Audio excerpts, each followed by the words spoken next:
So we're delighted to have so many speakers join us today.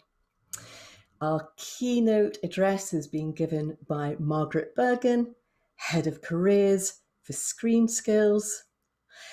Kat May then follows with her talk on building your social media profile. Kat is Head of Social Media for KPMG Australia, and one of the few really good things about working remotely is you could join us all the way from Sydney. So, Kat, thank you so much.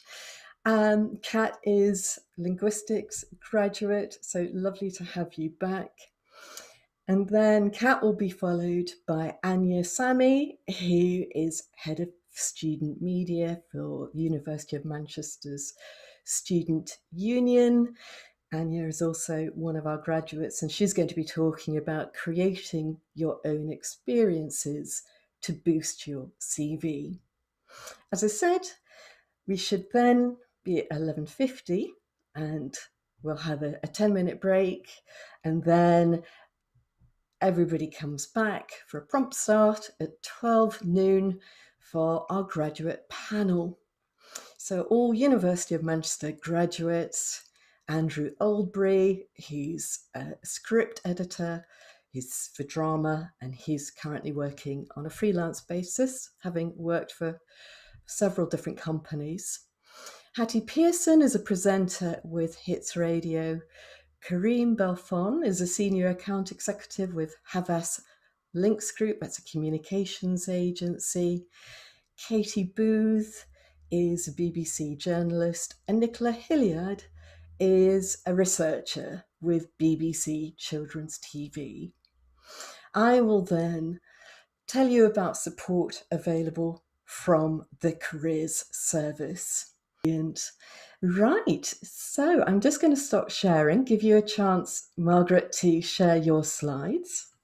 I'm just going to tell you, first of all, who I am. I mean, some of you might have come across me before. My name's Margaret Bergen. I worked for the BBC for a very long time, and I was part of the team that moved the BBC into Salford, so I know your area very well. And I worked in Birmingham for the BBC for a while, and then now I work for Screen Skills, and I'll just tell you a little bit about them. But when I worked in Salford for the BBC, I was part of the team that moved BBC staff into Salford. So I've got a really good overview of what's surrounding Media City and what's in Manchester. I'm actually sitting in Sheffield, where it's a very, very sunny day.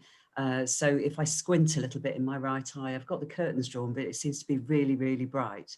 I'm just going to tell you who Screen Skills are, because you probably don't all know. What we are, we're a skills organisation for the UK screen industries. We're what used to be a skills council. We used to be Creative Skills Set, which people have heard of before, which covered the whole of the creative industries. And now we just do screen because that's where most of our money comes from. And there's some interesting things happening with games and immersive technology, which we cover as well, not just film and television and animation. We cover the whole of the UK, and what we're there to do is to make sure that the screen industries have everything they need for the future. We are a charity, and we're from a range of sources. We have funding, we have Arts Council funding, we have BFI funding, but quite a bit of our funding comes from the industries. So on the tax break that people get for high-end television and film, they pay in. We've also got an animation fund where the animation industry pays in.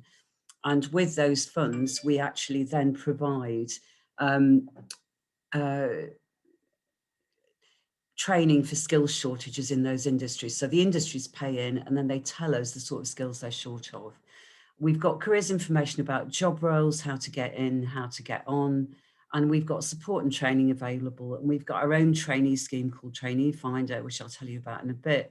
And we've got a mentor scheme. We also provide bursaries for training and things like driving lessons, which you can't have driving lessons at the moment, but we do have bursaries for driving lessons. Because if you're going into screen, it can be very important that you can drive. And we were very involved in the response to COVID. We got whole committees together to do coronavirus training. We've got a basic certificate on our website, which I think 70,000 people have done already, which is an incredible number of people. So I'm going to talk a little bit about the creative industries as well, actually. So they cover everything from television, music, advertising, design, fashion, publishing, and they employ 2 million people. The reason I'm talking about the whole of creative is if you want to work in media, it kind of leaches into all the other creative industries, and the government report on the creative industries as a whole together. So it's quite important to look at them, and economically to the country, they're really important. So the creative industries employed 2 million people. Most of these stats are pre-COVID. And the creative economy, so if you're making films for a bank or you're designing something for a company that isn't in the creative industries, those jobs, that's 1 in 11 jobs and 3 million people. So it's quite big. They're quite small companies, so 94% of those businesses employ fewer than 10 people. So it can be difficult for you when you're looking for jobs to work out where those jobs are. So you need to do quite a lot of research sometimes. If you just take television, for example, and film, the BBC and ITV and Channel 4, everybody thinks of them for jobs, but most of the content that's made is made by small independents. So the growth in the number of jobs pre-COVID was 5 times faster in the few years leading up to 2019 than the general economy. And the government did a big report in 2018, which estimated that creative industries would need another 600,000 new people by 2023. That's obviously stalled a bit in some areas, but the growth is still quite big. So the screen industries themselves were growing at 16%. The latest figures were only up to 2017. And that's again 7% employment growth across the UK economy. So it was growing more than twice as fast. And that's just screen. So in 2019, we had a record high for film and high-end television. High-end television is big drama productions like Netflix and that sort of thing, and Amazon. So that's 3.62 billion. And then the whole thing came to a shuddering halt. But we just had some figures out last week, and it's up to 2.84 billion for 2020. So it's recovered really quickly if you compare those figures. So it's doing quite well. And we know just from dealing with industry that there are probably 70 or 80 high-end television productions going on across the UK at the moment. The crews are very small because of coronavirus, but it's all happening. And we've all watched all our box sets. So there's a big thirst for content. So 280 million spent by Netflix and Amazon on British made TV in 2018. And that was, look at the figure, 2017, it was 150 million, 2018, it had gone up to 280. And we also cover games. Now, games have put on 2,000 jobs during lockdown, 2,000 new jobs. A lot of those are, computing and animation type jobs, but they've put on a lot of jobs. And total spend in 2020 on games overtook books. So that's huge. The UK screen industry is heavily concentrated in London, followed by Scotland and then the southeast. But the good news for you is the northwest of England and the southwest of England kind of come next. And the BBC announced very recently, a couple of weeks ago, that they're moving a huge amount of stuff out of London, which is great news because Radio 3, local journalism, 6 Music, all coming from Salford, and a lot of new jobs moving to Salford. So the Northwest, what have you got? Just look at all these brilliant companies here that are all around you in the Northwest. You probably haven't heard of some of them. You need to know who they are if you want to work in screen. So, and you've got things like Versa Studios, that's the old Granada Studios, is now being redeveloped and they're opening throughout this year. And that's a huge thing. Space Studios over in Gorton in Manchester are building some new stages this year. They've just got planning permissions. So it's really, really growing. So you're in quite a good place in the Northwest. If you are from at uni in Manchester and you're from somewhere else, growth is going on across the country, but the Northwest is particularly good. And that includes Line Pictures is in Liverpool, as you know. So there's some great shows. Just look at all of these. They all come out of the Northwest. All of these production companies, and if you don't know who they are, you should do. Sadly, Brown Bag, which was over at the Sharp Project, has now closed. That's an animation company, and they operate now out of London and Toronto, and so sadly they're not in Manchester anymore. But there are other animation companies in Manchester. So you need to understand the screen industries. 28% of the workforce is freelance. Working freelance is part of working in film and television production, particularly. So 24,000 businesses operating in screen industries, 70% have fewer than 5 employees. When a production company, it might have 5 employees, and then it scales up to make something, and it might take on 200 people to make a production. A lot of companies have fixed term contracts, short fixed term contracts, and that includes the BBC. In television, independents make most of the content. So if you get into the habit of reading the credits, if you're interested in working in screen, I mean, on Superman, for example, it would take you 20 minutes to read the credits, but those are the companies that actually have the work. And in as well in film, it takes a lot of different companies to make a film. So do read the credits. It's not just those big companies like Warner Brothers or something. Lots of other people have work as well. For film and high-end television, it's a variety of roles, not just a director. Everybody wants to be a director, but there's lots of other things as well. We need production accountants, we need production coordinators, we need costume, we need camera, we need locations, we need sound, we need props, all those sorts of things. We have a scheme called Trainee Finder, which provides training and places people, gives people placements on high-end television and film drama. There are roles in animation, visual effects, and games. So I'm just going to say a little bit about unscripted, what we call unscripted, and that just means anything that isn't drama. These things do have scripts. These two ones on the right are both made again in Manchester. So that unscripted is documentaries, entertainment and shiny floor shows, comedy, reality TV, and quite a lot of current affairs as well. If you're going to work in the industry, a lot of people apply to this kind of secure job with a company. It's not always like that at all, particularly television and film production. You have to be prepared to network and promote yourself, which is even harder when it's remote, that this kind of remote networking we have to do at the moment. You might have to work freelance and set up a small business. You may have a portfolio career. Now, this is an interesting thing. So I'm going to give you an example of somebody I used to work with, and I met her at the BBC when she left university, and she did. She started off as a BBC tour guide, and that was on a flexi contract. So she did BBC tours. She also did a bit of work for 5 Live. Then she did a bit of work for somebody else. Then she was also did a bit of work for some touring education theatre companies. And then she developed to do a bit of training. Now she does quite a lot of presenting work. So that young woman had a diary that used to fold out, and in any one week, she might have been working for 5 different people. So those sort of things are quite difficult to manage, and you might have to do that. You might find that that's not for you, and that might be too difficult.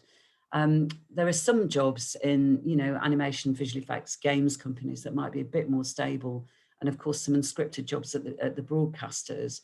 But that freelance portfolio world, some people, a lot of creative people absolutely love it. Screen skills research. We do research with screen employers, and 2/3 of them have reported, this is pre-COVID, difficulty in recruiting. These are the skills shortages. We're always short of production accountants. We still are. There's reports coming in now of that.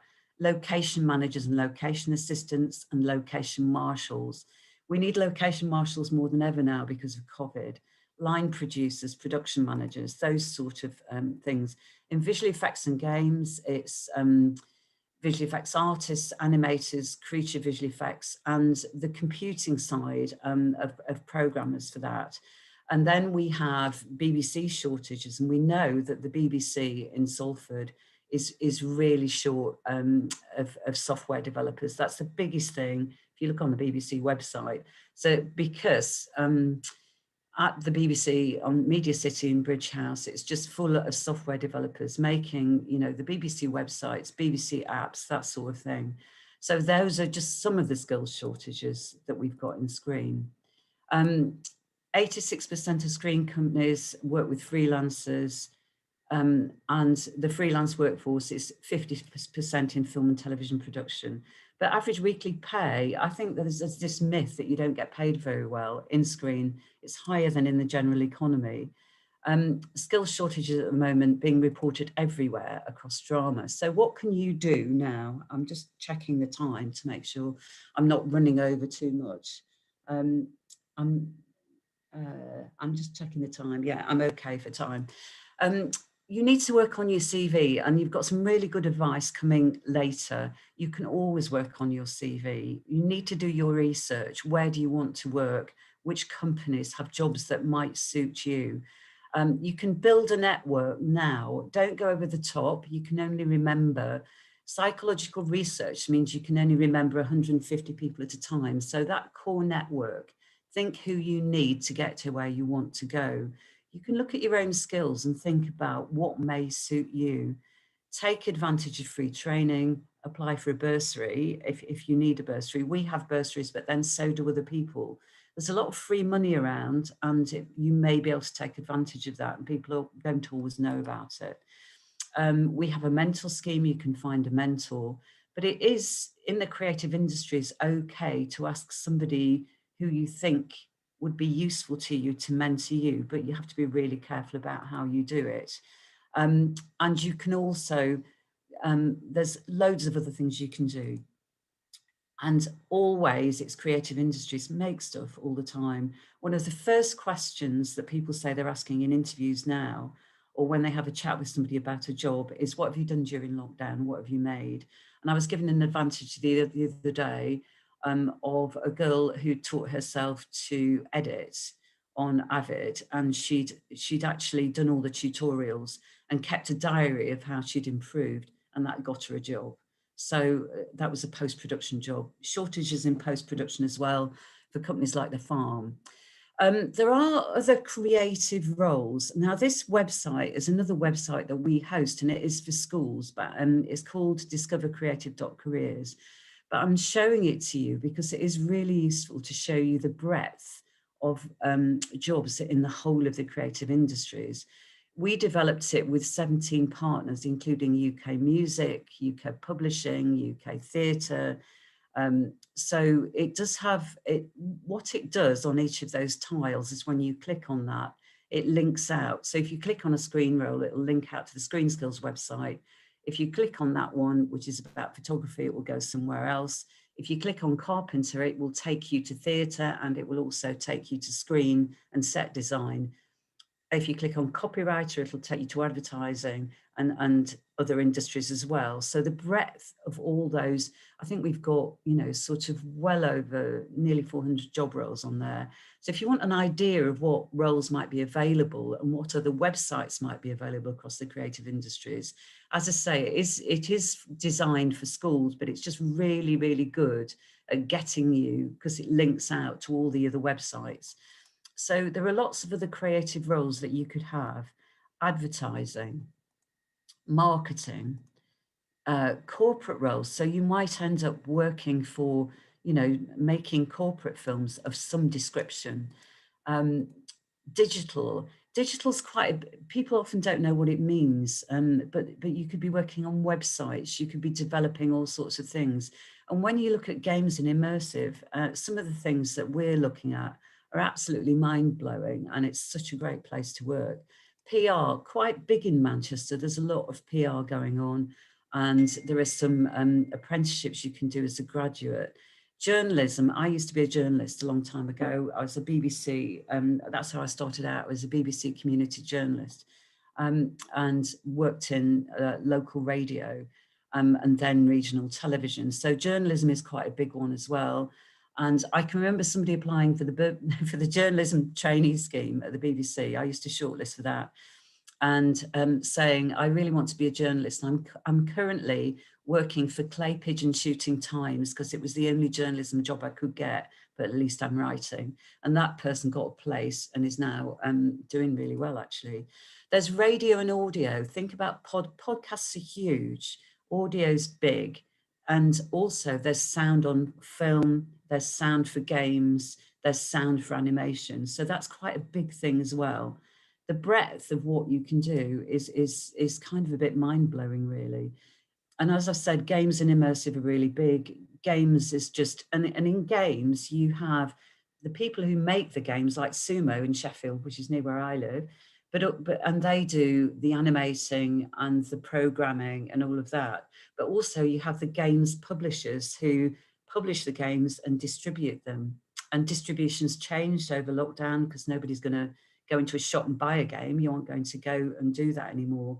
And they're distributing online, and then there's esports and all these. It's just mind-blowing, some of that stuff. And the games technology is now being used in everything from medicine to car design. So all of that is really interesting stuff. CVs and portfolios. You've got somebody talking to you later about CVs, so I'll just do a very brief thing. You need a good CV or portfolio to apply for anything. There's something on the right there, but if you were doing something to be a runner on a film, for example, you probably would put even less than that because they just want to see your credits and what you've done.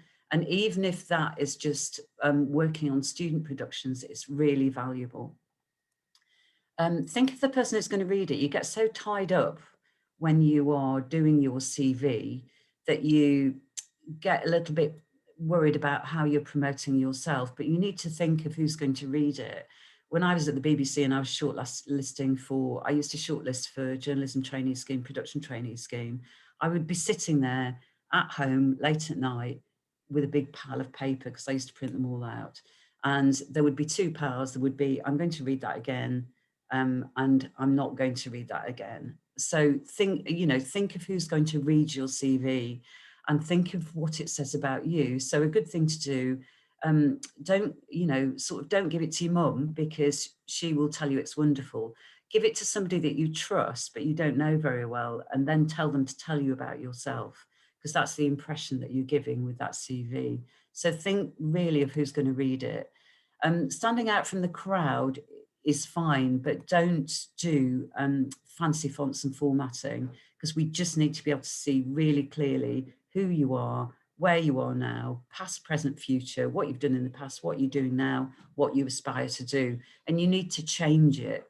If you're applying for different jobs, you need to say that that's what you really want to do, even if it's just a foot in the door, because otherwise we're not really convinced. You also need to put a GDPR statement on your CV these days so that we can share it with other people. So if you send me a CV and I want to send it to somebody, I can't unless you say that you give permission for me to share your CV. And as I said, fancy fonts and formatting. I've seen one or two people do beautiful, really very simple, clear design CVs where somebody's putting a little bit of their portfolio and their CV side by side in a landscape. But as long as it's easy to read, that's fine. But when people put loads of things in different columns and different colours, it's just really difficult to read. Getting experience, you've got another talk about this later. This is really important. You can send a CV to somebody and ask for 10 minutes on Zoom.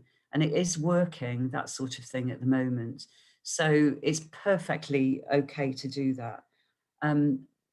Nobody minds really, so you can do that. And you have to think, if you're sending a cold approach to somebody, why me? Why am I emailing you? Why you? What can we do together? Why am I emailing you? What do I admire about the content you make? Why us? What can we do together is a really good thing. You need to make your own content because it's a great thing to talk about. You need to watch a lot of content, which I'm sure you're doing at the moment as well. And if you're talking about film and TV and you're not sure whether you want to go into unscripted or drama or whatever, just watch a load of stuff and then you'll understand how it's made and where you might like to go. And do get involved in community, student, and I know you can do that in Manchester, publications, films, anything you can get involved in that will take you to where you want to go. read the credits, do your research, look for those small companies that you admire who might be making something or producing something or writing something that you like, whether it's an advertising campaign, whether it's a film, whether it's a podcast. Do your research. Read the job profiles on our website. We've got something like 200 job profiles on the Screen Skills website for screen roles. Look at all those jobs profiles on the Discover site that will link you out to advertising, publishing, music, and that sort of thing. And then build your network. Do use LinkedIn to do that. Pre-COVID, everybody on BBC that I knew was on LinkedIn. But a lot of film and telly wasn't on there. There's also people who work in TV. There are Facebook groups and things. There's Talent North. But now an awful lot more people in all of the creative industries are on LinkedIn, and it can be key to finding work. It's a very informal world. It's okay to send cold emails. You can start with family, friends, lecturers, visiting speakers. I can remember being stopped at the bus stop when I was going into town by somebody who knew I worked at the BBC, whose child had been in the same class as mine, who was asking me a question about BBC apprenticeships or BBC trainee schemes. So just think laterally. Who do you already know? Friends, lecturers, visiting speakers. Who would you like to connect with? How do you do that in a very nice way that's not... None of us mind getting cold emails, but we do mind people who are annoying. So it's being persistent without being annoying. Do join mailing lists and groups. Things like Creative England have crew databases. There are all sorts of mailing lists and groups that you can join. As I say, Talent North has a Facebook group as well. All of those things, I've put a list of them at the end. Do use LinkedIn, it's very useful. This is our website. We've got a bit called Starting Your Career, which has everything from all the courses that we do to how to build a portfolio. Our career maps will tell you how jobs link together and how you would progress and which are entry-level roles. So there's so much information on there just from us. Look at the other website about the rest of the creative industries as well. And these are some useful organizations. This slide, sort of is full of them, and I know they're going to record this, so do look at it again. And I know Caroline and Louise have got a copy of this presentation. So there is such a lot of useful stuff there. And these on the right in the white are some of the partners that we work with for the Creative Careers project that we do. Now, if anybody's got any questions, I'm going to stop sharing, and I think we've got probably 5 minutes. That was fantastic, Margaret. You managed to pack a book into your presentations. It's an amazing skill. Thank you. So, your chance to ask a question. And yes, could you just give your email again, please? Screen Skills, the careers team, I have a small team of people who answer queries, and we're at careers@screenskills.com. So that's careers@screenskills.com. And that's an open email address that's checked every day by one of my team, and we can answer questions on that. And sometimes there's so much on our website. We've got a lot of free training on the website as well, a lot of masterclasses that we've recorded, and it can be difficult to find everything that you want. So if you can't find it, do ask. What's the first step to get involved in film when you have no experience? You need to look at what you would like to do, really. So film and high-end television are getting closer and closer together, film and television drama. And they do need very similar skills, but it's all done by department. The production office roles where there is a skill shortage, and the accounting roles where there is a skill shortage, are a great way in, because we're quite short of location assistants and location marshals, and they're a really great way in because there are skills shortages. Now, when I was at the BBC, if we would advertise a researcher's role in unscripted, we would get loads of people apply. If we advertised a production assistant, a production coordinator, or a production accounting role, we'd get hardly anybody. and they're a great way in those roles. So if you can do a reasonable amount of numbers and organising travel for a crew or something like that, then those sort of production coordinator roles are really good. I've lost the pop-up on here now. Are there any more questions? I'm just going to put the chat back up. Yes. So there's a question here. Could you elaborate on why you have to be careful when approaching mentors? Right, so there is some advice. I think we've got some advice on our website. We've got a mentor scheme, but obviously we've got, and you can apply for to be matched with a mentor.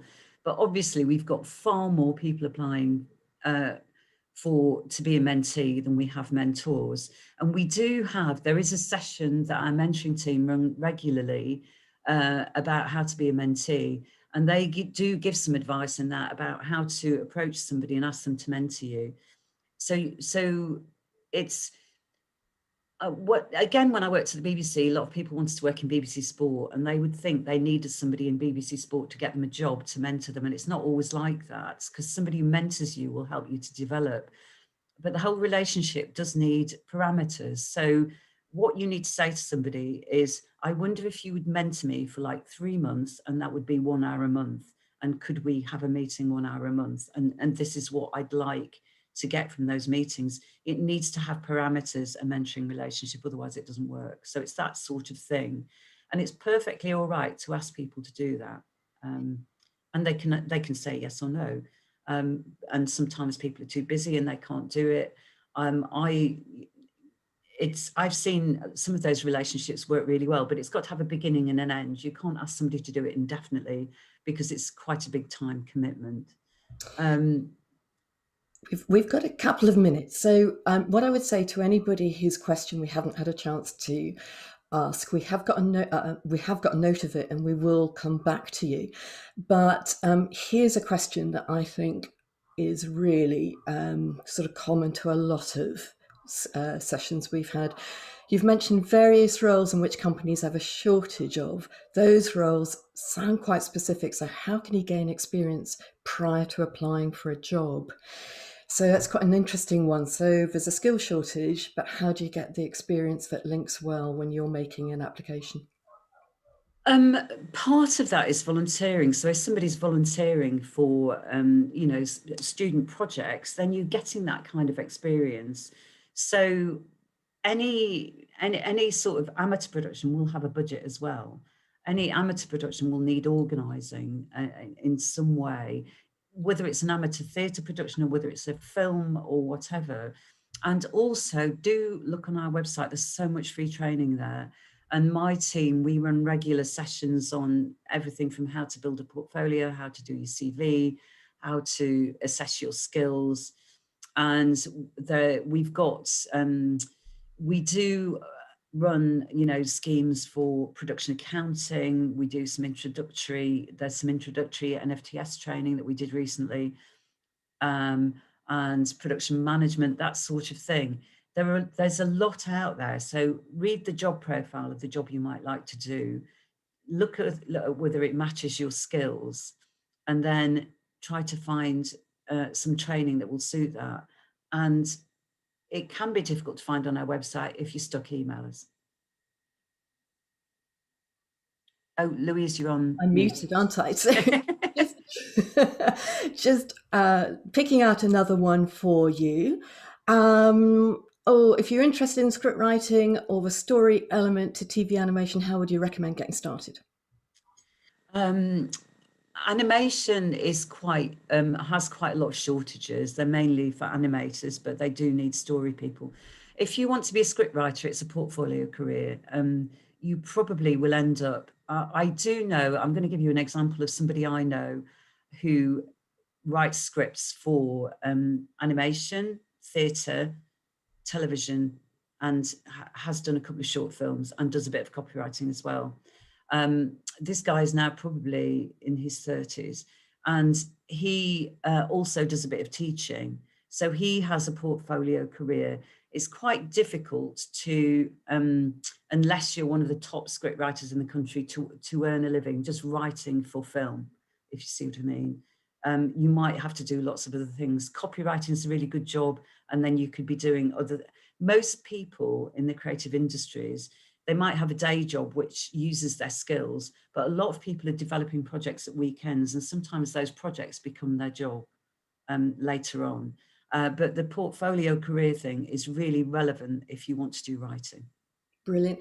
Margaret, we're going to have to let you go, but you did give us the careers email for screen skills. So I can see there is a message here that's really specific about career changing. Is that the kind of message you'd be fine to receive via that email? Yes, definitely. And we've been doing some special courses for career changes as well recently. So, yeah. Wonderful. And just a very quick question here about CVs. Is it worth sending a cover letter with one? My feeling would be if you've got a chance to send a cover letter, then take up that Yeah. opportunity. Would you agree? Yes, send a cover letter. That's the why me, why you, why us is your cover letter and your CV attached. Keep it short though. We don't, nobody has a lot of time, and probably will spend about 8 seconds reading your email and then 8 seconds looking at your CV. So keep it short. Margaret, thank you so much. That was just amazing. Look forward to seeing you again soon, I hope. And now we're going to let you go and we'll hand over to Kat. Thank you. Bye-bye. Thank you. Hi, Kat. So, Kat is a linguistics graduate from Manchester, and she's KPMG, Australia's social media manager, joining us all the way from Sydney. Over to you, Kat. Thank you so much, Louise. So yes, as you mentioned, I graduated with a linguistics degree from Manchester back in 2013, which seems a long time ago now already, which is scary. But since then, I have been building my career in social media marketing. And so today I thought I'd briefly talk you through a bit around how social media has played such an important role in me growing my career, and then sharing some tips along the way that I think will hopefully be applicable to all of you, no matter whether you want to go into a career in marketing, screen, animation, whatever it might be. Hopefully there's some advice in here that's relevant to all. And as with Margaret at the end, I'm very happy to take questions. So this is me online nowadays. This would be my LinkedIn profile, and in 2021, working at a Big Four accountancy and professional services firm, LinkedIn is very much my social media heartland. When I grow my network, LinkedIn is very much the channel that I'm always looking to grow. And it's a social channel where I have been very curated in creating a presence that really showcases my skill set in that social media space. But it hasn't always been the case that LinkedIn has been where I've been growing my social media presence. So over the years, and I'm sure this goes way back to even before uni, as this tweet on screen here shows, I have been using social media to find both journalism and marketing work experience for as long as I've had Twitter. This was one of my tweets I found when I was scrolling back through my social presence when I was creating these slides. And I think this kind of set the scene for many years to come of me using different social channels and different platforms online to find professional experience. So here on this screen, you'll see that whilst I was at university, I was a very keen and active blogger. And what I did when I created my blogs, I would be very focused in what about me writing this increases my employability. So I think, as Margaret was saying in the presentation before, it's all about doing in your free time. So whilst I may not have been getting professional experience in writing for web in a paid role, I was making that experience myself with my own writing. And so as you can see here, I had my blogs. I have actively promoted blogs to different careers organizations. I've guest written for The Guardian on the back of me being really active in their weekly live chats. I kind of became a regular feature, like a regular commenter, and on the back of that, I was able to pitch a story and get that published by The Guardian careers section. Through to more later stages of my career, I have picked up freelance work from Facebook groups. I know Margaret mentioned Facebook groups, particularly skewed to those roles in the north of England, but they exist everywhere. And this is one that I'm in that I'd highly recommend, Find a Finders Fee Global, that particularly looks for roles across not just marketing, but broader advertising and also some TV and screen roles as well. But by having this profile, social media profile building throughout the years whilst I was at university and beyond, I've been very fortunate to receive a lot of opportunities come my way. So if we look at my career to date, and these are kind of the key employers I've had, both during uni and after uni. In my first year at Manchester, I was able to pick up some work at Manchester Confidential, an online news site which I believe still exists. And something that I wanted to call out here that becomes apparent throughout my career is that I've been pretty successful at finding roles that weren't traditionally advertised. And I would say that the large reason because of that, the large kind of reason that's contributed to that, has been because of my social media presence. So with Manchester Confidential, I was aware that they were having a stand at Manchester Food and Drink Festival, and I went up, pitched myself, and was able to work with them throughout my first year of uni for a day a week. Later on in my final year, I had been following agencies across Manchester on Twitter throughout kind of my time in Manchester, and I saw that Reason Digital were going to be at Freshers' Fair at University of Manchester, not as themselves, but volunteering for a charitable organisation who was a client of theirs. And I saw that they were going to be there, and I went to the library, printed off my CV, and wandered over to the fair and said, "Are you from Reason Digital?" And they seemed deeply surprised to see me, but it started a really positive conversation, and I ended up getting paid work with them for 1 to 2 days a week in my final year of university. My real kickstart came from an advertised graduate program, which I think is quite rare in the media and marketing industry, but I was able to get a place on a graduate scheme for IPG Media Brands down in London. And for this, as was shown in the previous slide, one of the kind of features that got me noticed was having a blog. So by having that active presence throughout uni, I caught the attention of the recruiters alongside my application. I did obviously make a bit of a career change as alluded, or a lifestyle change as alluded to by Louise in the intro, and I moved to Australia in 2015, and I arrived here without a job, but what I did have was my LinkedIn network. And so I'd seen that someone who worked at a PR agency when I was working on the Microsoft account at Media Brands, he'd moved to Sydney, and so I messaged him on LinkedIn and didn't go for a strong message. I just said, "Hi, I saw you've moved to Sydney. I'm also recently arrived, and I'm really keen to continue my career in social media. Do you know of any opportunities or have any learnings from your experience?" And from that was an introduction to the recruitment team, and then ultimately I interviewed and got the job. Similarly, as I mentioned before, I found freelance work for one of the big TV networks here via a Facebook group. And then my current role was very much more traditional referrals system, from having volunteered on a advertising committee for people under 30 in advertising. Someone I knew on that committee recommended me for this role. So I definitely feel that social media has played a role, not just in the career that I have as a social media professional, but in finding me those opportunities along the way. So this is what I've done. It's not saying it's what will work for everyone, but I hope that there's kind of some learnings along the way. But when it comes to kind of kickstarting that presence, and I'm sure for many of you, you probably already have a professional social presence in some way or another. But I think it's really important to think about on which channels you want to be professional and which you want to keep personal. You don't need to kind of skew every single social account you have to you being the best screenwriter potential employee there ever is. But just think about where you should be setting your profile settings, your privacy settings to private, and where you can have those public. So for me, I always knew that Twitter, when I was starting my career, Twitter was very much the channel where I was really curating that professional image, whereas my Facebook and in later stages, my Instagram were much more personal. So I adapted my privacy settings on those, and at times I would reference my Twitter channel in job applications or covering letters, whereas I wouldn't do the same for my more personal channels.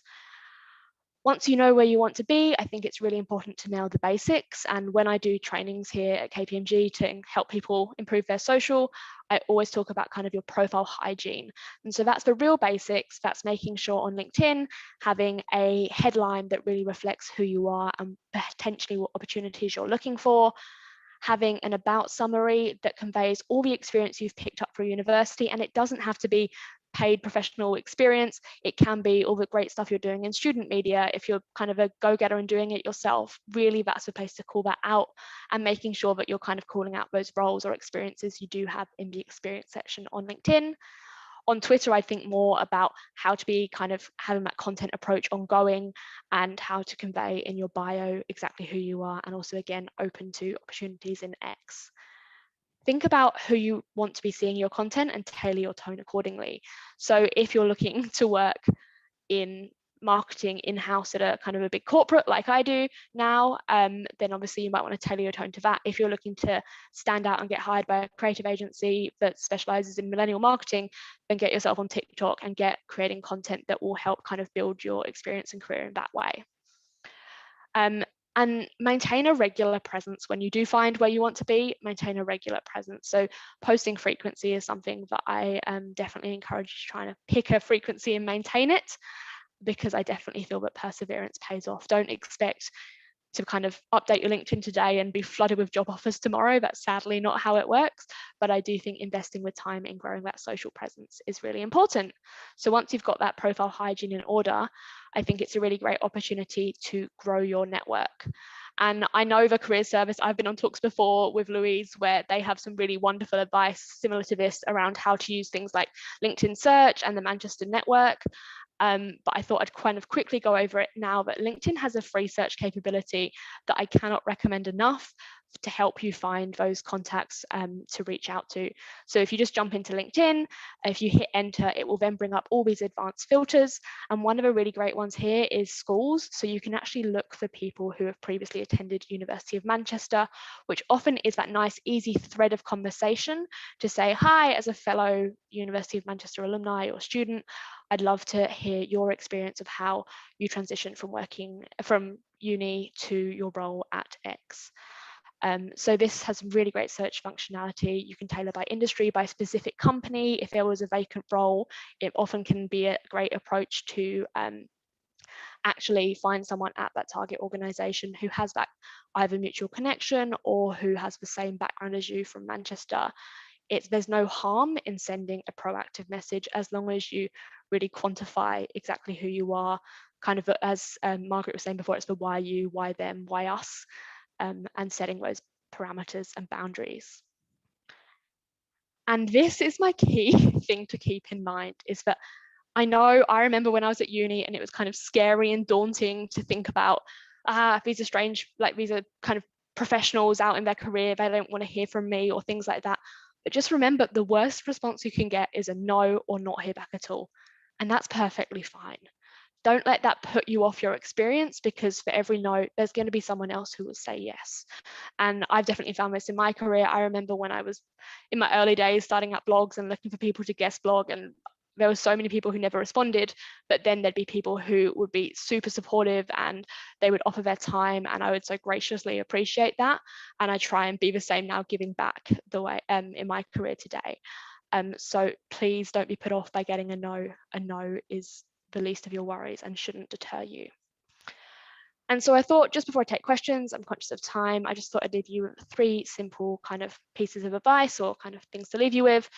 So always consider your audience for your social content, and whether that's by growing the audience first, whether that's by researching people and following the right accounts on Twitter, or making sure you're in the right Facebook groups, and then tailoring your content and your messaging accordingly. Make the most of the free tools out there to grow your network. So I've already kind of mentioned LinkedIn search, and I know on the careers portal they have the Manchester network, which already is kind of that qualified audience who of people who are actively saying they're open to being contacted. So that's a really great tool to make the most of. And lastly, be active and be proactive. I think it's one of those things where social will only give you the opportunities if you give the time into it. So I really encourage you to give it a go, be more active on social and grow that network. So does anyone have any questions? Kat, thank you so much. And I'm really pleased we're recording this because your presentation's packed full of fantastic information. So I think one thing I'm going to be doing, and I'd recommend to everybody else, is actually they look at the recording and take even more detailed notes, because that was absolutely superb. So we've got time for a couple of questions, just seeing if there's anything coming through. So there's a question here. How does your job link in with KPMG? Do you run their social media? Yes, so yes, I do. So in my role, so having worked in advertising agencies for 5 years, I then moved to an in-house role at KPMG, which was quite a change of pace. For those of you considering careers in marketing, there's definitely pros and cons to agency versus client side. But I made the switch 5 years into my career, and at KPMG, I run all of the corporate social media channels. So anything going out on KPMG's LinkedIn, Instagram, Facebook is myself. But I also run all of the advertising, so lots of LinkedIn ads and things like that. And then as part of my role, actually, a part that I really enjoy is running training sessions. So I actually train our people to be making the most of their social media, predominantly LinkedIn, for sales opportunities. So we recognize as a kind of big corporate that LinkedIn has a lot of pros and benefits when it comes to selling B2B services. So I do a lot of upskilling of people there. And a message here, any advantage in using LinkedIn Premium, or is LinkedIn plain just okay for a job? So, I really think LinkedIn Standard is perfectly fine. As I said, that search functionality I showed you before is all available within the free LinkedIn licensing. If you want to really be able to try LinkedIn Premium, then give it a go for the free 30-day trial, but it is expensive, and I have it for my role and it's kind of covered by my company. But honestly, in my personal experience as someone who lives half their life on LinkedIn, I don't feel the need, particularly for kind of students and job hunters. I don't particularly feel you need to be using that. I do know that you can kind of add things to your profile, like the open to roles feature with a free account. So I think the free accounts are more than enough. we've got time for another question. I know at the start of the session I said we'd be scanning pictures, to look for the hand symbol, but it's actually quite difficult to do that. So if you could use the chat, if you've got a question you want to ask, please do. Just got a few minutes, so I'll ask you a question, Kat, that's on my mind. Do you think it's fair to say that it's never too early to put a profile on LinkedIn? You don't have to wait till you've got lots of experience before doing that. Absolutely. I think it's never too early to, the amount of times I've refined my profile over the years, I think it's something that should be constantly updated. But I think it's also something where if you're sat there thinking, I'm not sure if I have enough experience to warrant a profile, I'm super confident that you do, whether it's student media at Manchester, whether it's your high school newspaper that you edited last year. There's things like that which definitely lay the foundations of who you are and the experience you have. And also, I think it's a great place to use that about section to say, I'm currently a final year student at the University of Manchester who is actively looking for experience in the X sector, because again, by having that on your profile, it just really opens you up to, if someone sees your profile, they know exactly who you are and how they can help you. Thank you so much. This has been invaluable. And I don't think there's any other questions coming through, but if we do get one later on that's specifically about this, can we send it to you and get an answer by email? Would that be all right? Yes, certainly. And by all means, find me on LinkedIn as well. I'm always there. So. Kat, thank you so much. When you were a student, you were ahead of the game on social media, and you used to be incredibly generous and share your tips with fellow students and come along to media club sessions. I don't think either of us knew the extent to which social media would become a career in its own right. But for me, I think you were just way ahead of everybody else, and it's just wonderful that you've joined us today, all the way from Sydney. Thank you so much. And we're now going to hand over to Anya Sammy. You're very welcome to stay with us. But thanks so much, everyone. All right. So Anya, so lovely to see you. Anya, you're head of student media for University of Manchester Students' Union, been super busy with the Women in Media conference. So I know you haven't had much of a chance to sort of recover from that. And I know how successful it was. So thank you for joining us here today.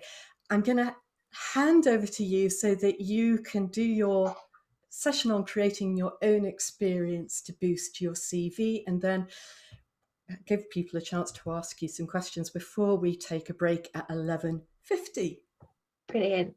Thank you so much for having me.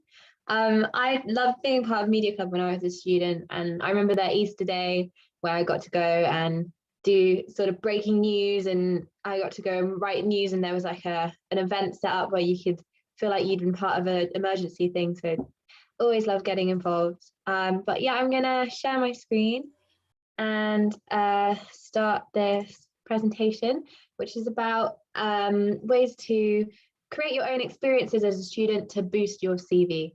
So I know it's a struggle during the pandemic to find work experience, and everyone always says, oh, the media is so competitive, you have to get your foot in the door any way you can, but there are some ways that you can get involved before you even start doing paid work.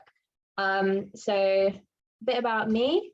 I was part of Manchester Media Group, which is a student media group in the University of Manchester, for 3 years during my time at university, with a break for my year abroad. I was part of the radio station. I was also part of the newspaper as a designer. And then I went on my year abroad, and I managed to use the work experience that I already had as a volunteer for student media to get an internship at a newspaper called The Local in Berlin. If anyone ever wants to get work, it's unpaid, which is a big shame. The media often is unpaid at entry-level internships.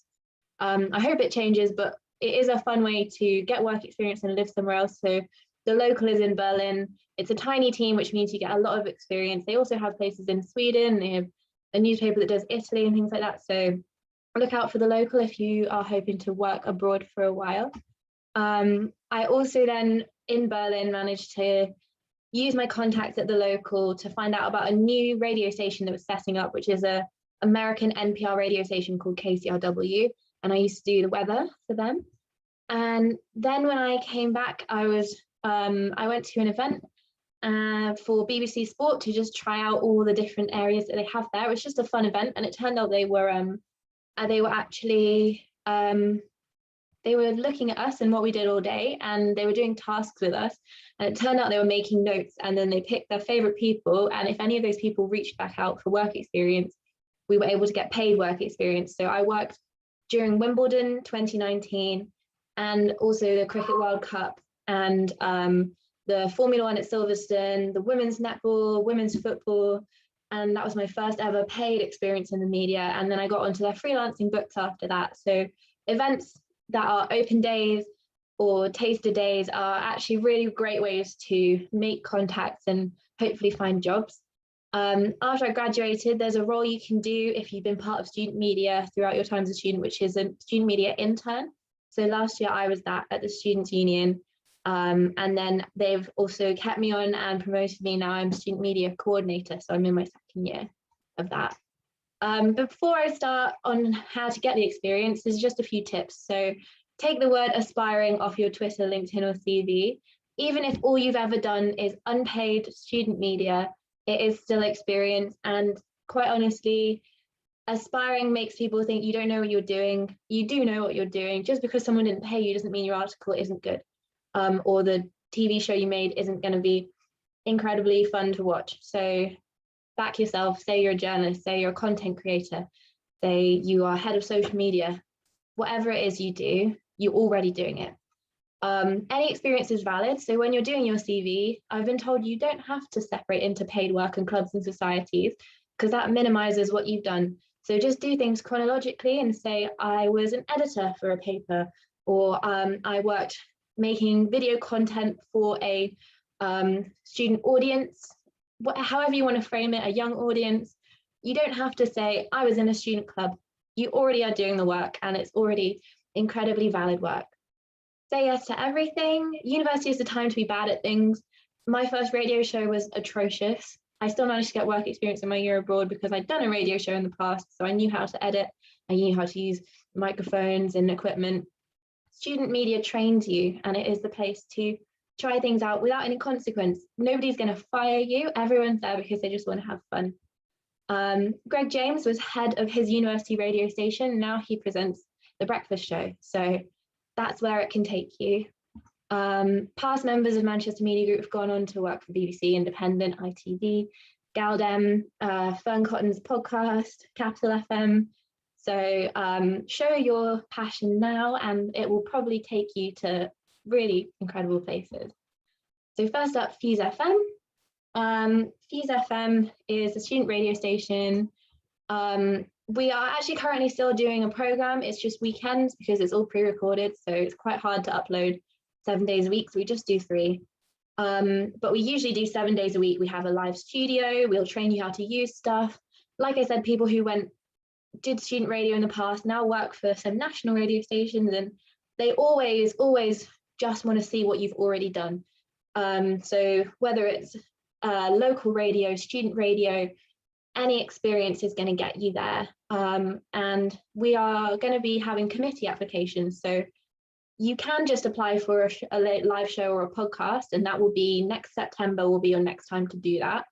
But if you'd rather have a more responsible role, we're going to be having committee applications opening in May, ready for next year's committee. So keep an eye on the Fuse FM presenters group down at the bottom, or follow them on Instagram. And these are all the different roles you could have. So we have station manager, which you have to already be involved in the committee to do, but everything else is open. So we've got the music team, the tech team, we've got head of podcasting, we've got a news team, web design team, branding and social media, events, we put on gigs and things. So there's things across all areas, and you don't have to have experience specifically in that area. You just have to have a passion or have sort of some skills that you think would be useful, or you just really want to get involved. So keep an eye on the Fuse FM social media for that. So yeah, any student can apply for the committee roles. They'll be opening after our station manager elections around May. And yeah, check out Fuse FM on Instagram or on Facebook to keep an eye out for that. Also, if you're interested in the performing arts, they are still looking for people who want to do radio plays and things if you want to get involved right now. Also, we do, once arts events come back in summer, there'll be press passes available. So join the press opportunities page for press passes. And you can also email, sorry, that's the news one, ignore the email on that. Sorry, I'm trying to buzz through because I know I don't have very long. Press passes are also available for music. So when gigs come back, if you want to be reviewing things, if you want to go into the world of music, just start now interviewing local bands that are coming. We've actually had some really big ones. People love to talk to student radio because students buy gig tickets, so they're not going to say no. So we've had people talking to Hosier, Disclosure, like loads of local sort of indie bands as well. But yeah, you can definitely talk to people that you want to talk to, like Bia Badoobie. But then also we have here, I'm just going to check that my sharing thing is optimized for video and sound. But yeah, this is Fuse TV. Welcome back to Fuse TV.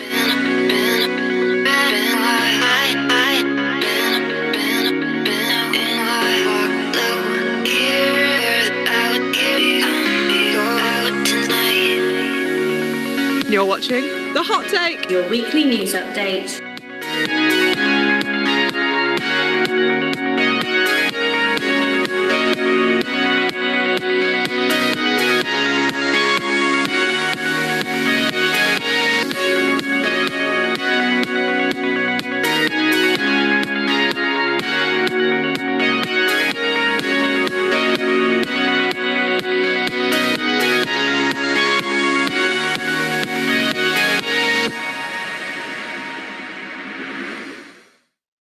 There we go.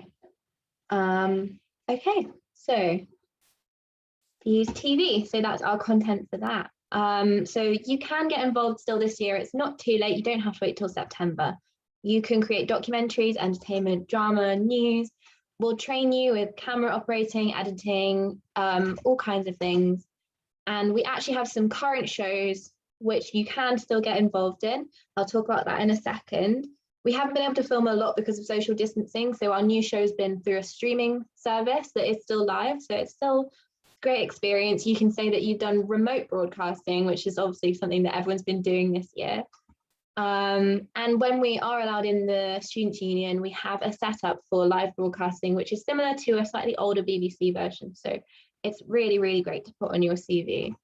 If you join the Fuse TV Creatives group on Facebook, that's where we post information of opportunities. You can also follow our Instagram, or you can email fusetvmanchester@gmail.com and just say, hey, I'm interested in this area. Are there any roles going at the moment on projects? And then Tom, who runs the TV station, will be happy to help. We're also having an actor call out right now for a drama show called I Woke Up Like This. You can also email fusetvmanchester@gmail.com, and if you'd like to be an actor, or if you'd like to help in other ways behind the scenes, if you're interested in making drama shows in the future as a career, they always say just start making TV and eventually you'll start getting paid for it. So there's the email at the bottom if you want to get involved in that.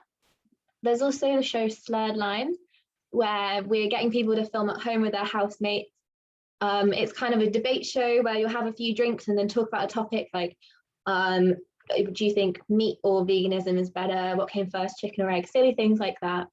And then we will sort of help you produce that, but it'll be done remotely as well. So if you get involved, if you want to get involved with your house, I think it's fun to be on screen. fusetvmanchester@gmail.com again, or you can message on Instagram @fusetvUOM, find us on Facebook. But yeah, there are projects going on at the moment. And I think that's come up in. There we go. So yeah, we're going to have committee applications as well coming up this semester. So you don't have to have experience, we will train you up. You just have to have a passion. So things like documentaries, drama, entertainment, social media, deputy station manager role if you're feeling really brave. Yeah, definitely keep an eye on our socials, and then you can be involved in next academic year's team. We also have the Mancunian, which is one of only 3 student newspapers that print weekly, apart from COVID stopped that. So we're going to start that up again next year. But it is, we've had over 1 million readers on our site in the past year. We get around 15,000 readers a week. And on our biggest days, we have 23,000 readers a day. These are all awesome stats if you're involved to put on your CV. People will think that you are part of probably a bigger newspaper than some ones that actually pay people in some circumstances. So just because it's student media doesn't mean people don't pay attention. And our newspaper also won the best publication in the North 2 years running, and best journalist in the North 2 years running. So we are being recognised nationally. That's another thing that's really awesome. If you're involved in student media, there are awards that are nationally recognised that are an awesome way to show that you are passionate and skilled.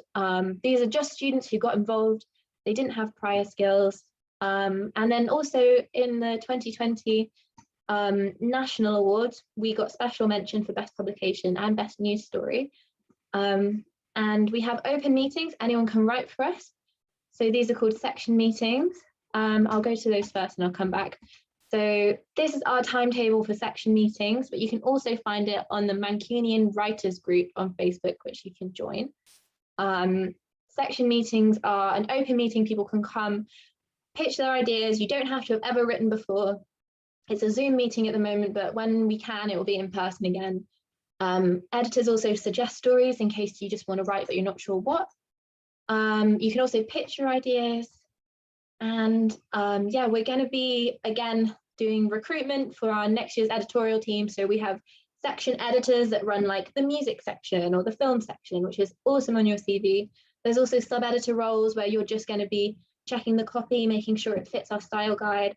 We've got designers where we teach you to use InDesign on Adobe to create a physical print of the newspaper, which is always fun. There's a social media team too.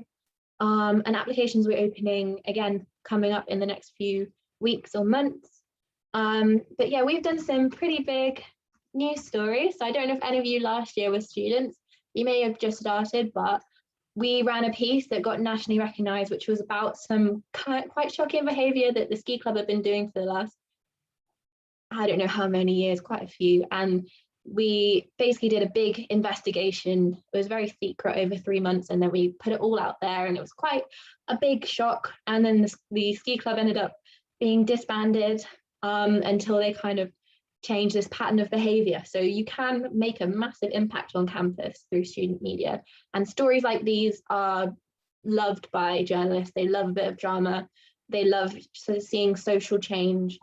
We also had this year, the big one, which was the fences. We broke the story, and then I had BBC and Sky journalists coming to me through Twitter saying, do you have photos I can have? Can I use this video on the news tonight? So student media gets you national attention. It boosts your CV, but also if you're involved in writing articles like this, you can post them to your Twitter, and then your name will be attached to something that gets national attention, and you can then tell people when you're applying for jobs or freelancing, I was involved in the team that created this story, and they'll go, oh, I remember that story. I actually saw you post on Twitter, and then I used that in my Sky News broadcast that night. So student media is a really fun way to get noticed. We also have a conference, which is all about women in the media. So people from across the media come and do talks. We had 76 speakers do 30 different workshops over 2 weeks. We raised £2,000 for charity, and we had over 300 attendees, and it was all talks on areas like journalism, radio, TV, blogging.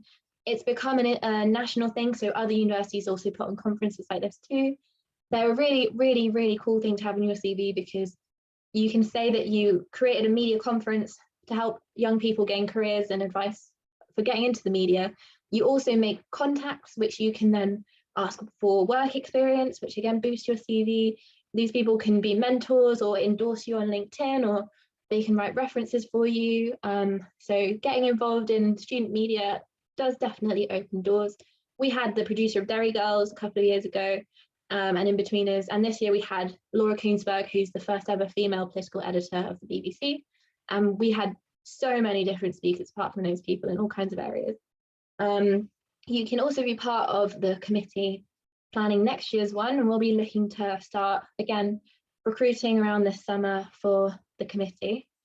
And here is contact information. So sorry I blasted through that, but I just wanted to make sure that I didn't run massively over time. But here are all the contact details. I can also get this PowerPoint sent out because I realized I talked very fast. But yeah, that is, you can email if you have specific questions. The groups up at the top post information. So if you join them, you can look at past information that was posted. We're quite good on our Instagrams, also about letting people know when opportunities are coming up. So if you prefer Instagram rather than Facebook, you can join there. And that is everything from me. So I'll stop sharing. And if you have any questions, do go ahead. Fantastic. I'm not surprised it's an award-winning student media operation. It's amazing what you're doing. Some of the people in the audience will be final years or postgrads, and it sounds like they could still get involved. There are still ways to make a contribution. Mm-hmm. Yeah, so you could still be making podcasts with Use FM if you're interested. It's a bit late for shows, but if you are creating audio content, we can get that up on our podcasting site. If you're interested in TV, like I said, there are the Manchester Creatives Facebook group. We are still making content up until summer, so you can get involved in the drama or entertainment side of that. And then in terms of the Mancunian, we are still doing weekly meetings. We're on a break this week, but if you want to write, you still have a couple of months if you want to get involved with that. So definitely look at all our social media, and if you have any questions about how to get involved, let me know. But it is very, very open. You don't have to send me a CV. You don't have to have prior experience. Just come to the meetings or message and find out how to submit your work or how to join the planning groups or anything. And yet, thank you so much. That's taken us to time. It's really great to have those contact details that we will share with students again. It's an opportunity for them to get in touch with you directly, answer any questions that they may have, and we will make this recording available because your presentation was super and packed full of fantastic information. So I, for one, will be looking at that recording and taking detailed notes. Anya, thank you so much for joining us So and much. have a fab day. Thanks for having me. Thank you. So that takes us to 10 to 12. We're having a 10-minute break, which gives us a chance to welcome our speakers who are part of our graduate panel, gives you a chance to stretch your legs. If you could join us at 12, that would be great because there's a lot to get through. And just give you a chance to get a cup of tea, cup of coffee, and we'll see you at 12 o'clock. Thank you so much. So welcome back, everybody. Thank you so much for rejoining us. Delighted to welcome members of our graduate panel. So Kareem Belfon, who is Senior Account Executive with Havas Link Groups, and Katie Booth, a BBC journalist, Nicola Hilliard, who's a researcher of BBC Children's TV, Andrew Oldbury, who's a script editor for drama, working currently as a freelancer, and Hattie Pearson, presenter with Hits Radio. Like you, they studied here at Manchester, so they can easily relate to the stage you're at. They're all super busy people, so we're incredibly grateful to each of you for joining us. Now, if you've been using Speaker View, I would recommend now using the gallery setting so you can see all the speakers together. And we are recording this, so do keep your video off during the first bit where each panelist is going to be spending 5 minutes talking about themselves, what they do, how they actually arrived at this point. Then we're going to be opening up for questions. Now you can ask a question via the chat, or if you wanted, you could ask that in person, so to speak, by switching your camera on if you wanted, and certainly by unmuting. So as I said, our guests will each give a brief introduction, and then it's over to you to ask some questions. And let's hand over, first of all, to Kareem, who's first on the list. Sweet. Cool. So yeah, I am currently working in Manchester at Havas Links Group, which is as a senior account executive. So like I said, I was a recent grad. I've graduated about sort of 2 or 3 years ago now. And I essentially went into working an internship at the career service actually. So I did a marketing comms internship there for a year. And then still was just deciding what I wanted to do. What I knew I wanted to work in media in some sort of way. Wasn't really sure which avenue to go through first.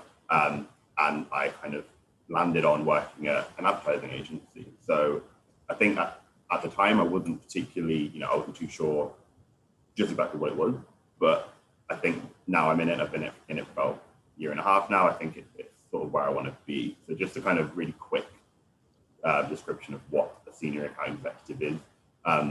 Account exec or account management in advertising agencies, mainly sort of they work with clients to develop creative campaigns.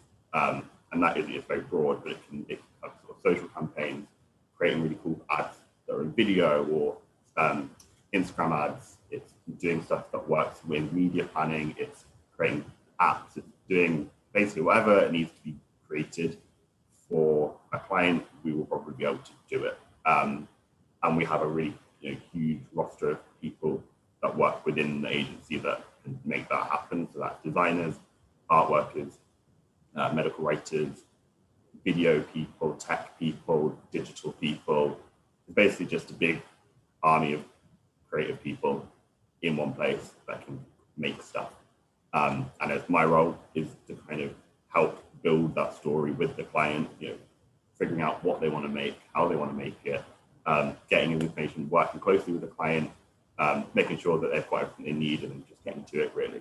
And I think it really got me, my experience at uni, working in that internship, which was mainly doing a lot of student comms, marketing, social media, and also the experience I got when I was in uni itself, which is sort of like, I worked with the New Street Records, which is the record label. I was a radio host on Fuse FM, doing all kind of the student media and really working with that kind of musical element. That was my thing then. I thought, that's going to be difficult to translate into a job off the bat, but it actually really worked quite nicely, and it went into that, going into the advertising agency, you are surrounded by creatives and creative people, and you're talking about creative stuff, and your job is to basically help people make things that are essentially like award-winning pieces of media. And that was what I think I really liked about it. It married up my degree, which was English literature and linguistics, all about communication, all about telling a story, and matched that with the world of not only creativity, but having that kind of business edge as well, which I quite enjoyed. So yeah, I think if you haven't thought about the world of advertising or working at an agency, I think it's something to consider. But I don't think I did at the beginning when I first started thinking about jobs. But if you are like an inherently creative person, I'd say it's a really good shout to take a look and see what agencies have to offer, because it's nice being surrounded by people who are creative on a day-to-day basis and being paid to think creatively. And it kind of just makes you feel like you're still working in a job, and you're still thinking about things that are interesting and creative, and you've got your eye on the ball of what's the new thing to do. And like me, that's just what I did on a day-to-day basis. So essentially, that was why I kind of landed in the role I'm in. And yeah, I think that's a bit of a summary of kind of the role at the moment. I'm happy to answer the questions a bit later on, but that's kind of a whistle-stop tour of my role. Thank you. Over to you, Katie. Hello, I'm Katie Booth. I currently work at BBC Radio Cumbria, based in Carlisle, but I've been working from home for the past year in Milnthorpe. But how I got to this point, I graduated in 2010 from a combined studies degree, which I don't think exists anymore actually, but I think the closest would be a flexible honours degree, I think, what they have now. And I studied film studies, English language and linguistics. And I was also part of student media as well, so Fuse FM, and I wrote for the student paper as well. And in my final year, I was on the committee at Fuse FM. And I was lucky, after university, I graduated and got a job straight away, really, working as a runner for ITV Studios. And it was so long ago that they're not even based at that location anymore. It was at the old Key Street, Granada Studios.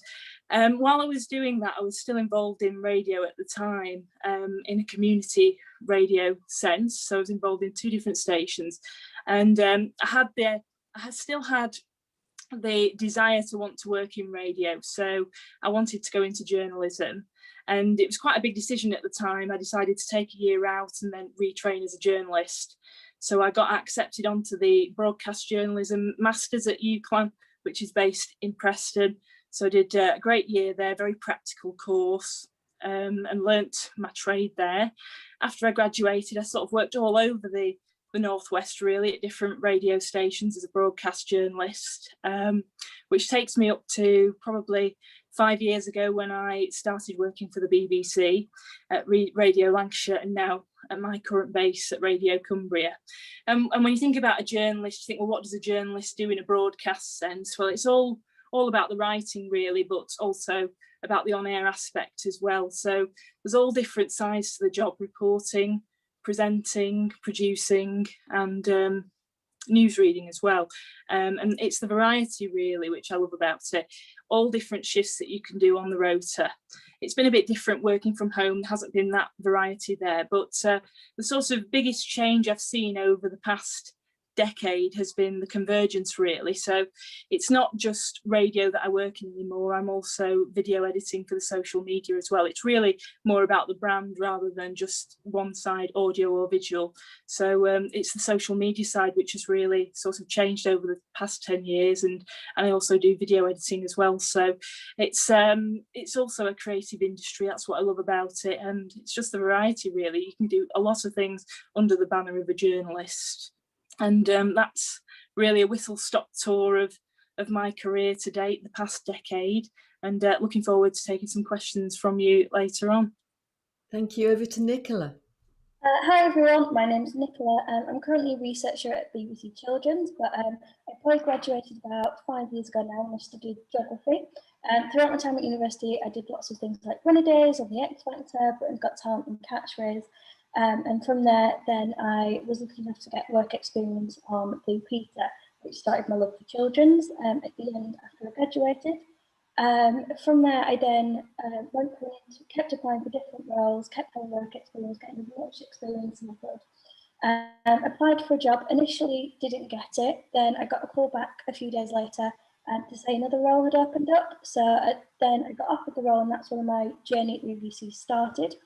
I started on Songs of Praise before then getting access to internal roles. I moved across to BBC Children's, where I've worked on a variety of things from Mr. Tumble to Saturday Mashup and Crackerjack. I've also worked in development, which is full of different ideas, and every sort of area has brought different experiences. Some days I'm out casting in schools, so it could just be setting up logistics, other days you're just finding new stories or suggesting new talent. So it's really creative, lots of different things always happening, and lots of lovely people as well, which have made the job really, really enjoyable. And that's about it so far, I think, but more than happy to take any questions. Thank you. Over to you, Andrew. Hi all, so I'm a script editor and producer. I always loved working with writers, kind of went the conventional way of studying English literature undergrad, and then came to Manchester to do my master's in American literature. And like I think most of the other speakers, I got involved in the student media and was part of Fuse TV whilst I was there, and sort of loved that experience and thought it was a really interesting way of seeing how things worked.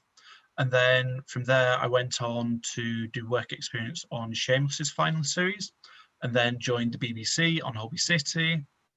And since then, I've kind of moved around a bit. I then went to Coronation Street. I took a bit of time out to study at the National Film and Television School to get my master's in producing. And since then, I've been working across filming and development to script edit and produce new TV dramas, including Endeavour, Agatha Raisin, a new series that's coming out later this year called Wetstable Pearl. And kind of for me, I love my job in the fact that I get to sit down every day with writers and directors and creative people and just really go, okay, let's play story time. Let's think up new ideas for stories we want to tell. And then I'll work with them to take it from that initial conception all the way through to getting funded and made and then released to people. I'm sort of very happy to talk about all aspects of filmmaking in particular. Thank you, Andrew. Over to you, Hattie. Hi, I'm Hattie. Thank you for having me today. I'm a presenter on Hits Radio. I do early breakfast, so forgive me if I start yawning. I wake up my alarm goes off at 2:30 every morning, and my show is 4 till 6 a.m. So luckily my work day is finished by 6, but it doesn't always work like that. So yeah, I do my show on Hits Radio. Formerly I was on Radio X, which was it used to be XFM. I'm a voiceover artist as well. I have a little voiceover booth just in the corner of my study here, so I do a lot of voiceover work from home, recording remotely and with various clients, including the BBC, CBBC, AO, Intel, kind of big corporates. I'm also a DJ and promoter. Some of you may know the Deaf Institute, some of you won't if you're first years and you've not been to the Deaf Institute, but my club night Girls on Film has been running at the Deaf Institute for 8.5 years, and hopefully, well, it will be returning in June, so yeah, you can come and party when we're allowed to. And so yeah, I DJ festivals, Kendal Calling, Deer Shed, Manchester International Festival. I host events as well, awards ceremonies or conferences or anything really. I host all kinds of things, and I also at the moment do some in-house radio plugging for an independent record label in Manchester called Scruff of the Neck. So that radio plugging is, for all intents and purposes, representing the artists that are on the label and pitching them to radio stations to get radio play, basically. So I kind of work in radio, in music. I've previously managed bands and worked for other record labels as well and put on gigs. So very much kind of moving in and around music and radio in various forms. I've done podcasts as well, so audio and obviously the presenting as well. I studied English language at uni, and yeah, the kind of way that I got most of my experience was like most of the other panelists. At Fuse FM, I was head of communications or something. I think they made me a role because there wasn't one, but one of my friends was like, yeah, you'll get a role, and I loved it. I had a couple of shows, and from Fuse FM I entered the Student Radio Awards, and in 2012 I won Best Female, which got me a show on Radio 1, and that's kind of how I went on to, you know, do work experience as a broadcast assistant at Six Music, a meet and greet at BBC Breakfast, yeah, BA broadcast assistant at Radio Manchester, before going on to kind of get my own show. So I started, I mean, I'm still freelance as well, kind of like operating through my own company, and yeah, I think that's it. I think that's me in a nutshell. But yeah, it's very much like fingers in pies, and the variety is something that I enjoy, in case you couldn't tell. Thank you all so much for giving a whistle-stop tour of what you do now and how you arrived at this point. So I'm going to check the chat, and the first question I've seen is for Kareem. So in addition to your technical skills, what other soft skills would you consider essential when leading other creatives on a project? Oh, that is a very good question.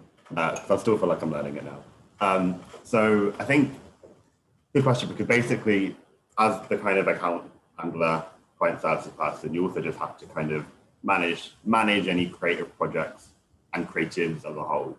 And I think it's all just about really clear communication skills. Like, creatives are by nature, I think we all are creatives in an ad agency, but there is also a job to be done. Like, there's a clear job that has to be done when you're working on an agency. So it is a case of like, kind of, there's a huge idea that everyone wants to do, and then being able to say, okay, well, the client's actually only got this amount of money, so we have to scale it back. And even though you really want to do the fun thing, you know, we want to fly out here, do this big shoot in the desert with millions of, you know, monkeys flying around, we want to do that idea, but the client doesn't have that much money. So being able to have kind of difficult conversations with a group of creatives is good experience. It's great because, you know, it's what gets the job done at the end of the day. And there's also just occasionally really simple things like writing a really clear brief, like when a job needs to get done and you want to get a creative in, or an illustrator, or a designer, or someone to do a video shoot, you know, you want to make sure that the brief is clear. And I guess doing literature and linguistics maybe helped in that, just be able to really clearly and succinctly tell people what the task is in hand. So that probably helped quite a lot. And yeah, just making sure that people like you know, going to like getting your creatives on your side so that they want to do your jobs, you know, maybe a bit of schmoozing at the pub, but you know, there's things like that I think really help in just making sure that everyone gets that kind of job done. And to be honest, like that's the main part of my job, just talking to people, get on the phone with people, trying to negotiate, all that kind of stuff. But yeah, that's probably the answer to the question. Thank you very much. So I've got a question for Katie. When you decided to become a journalist, you took a year out to do some training in journalism. What kind of training was that? And would you recommend someone with no specific experience who also wants to become a journalist? Would you recommend them doing that kind of course?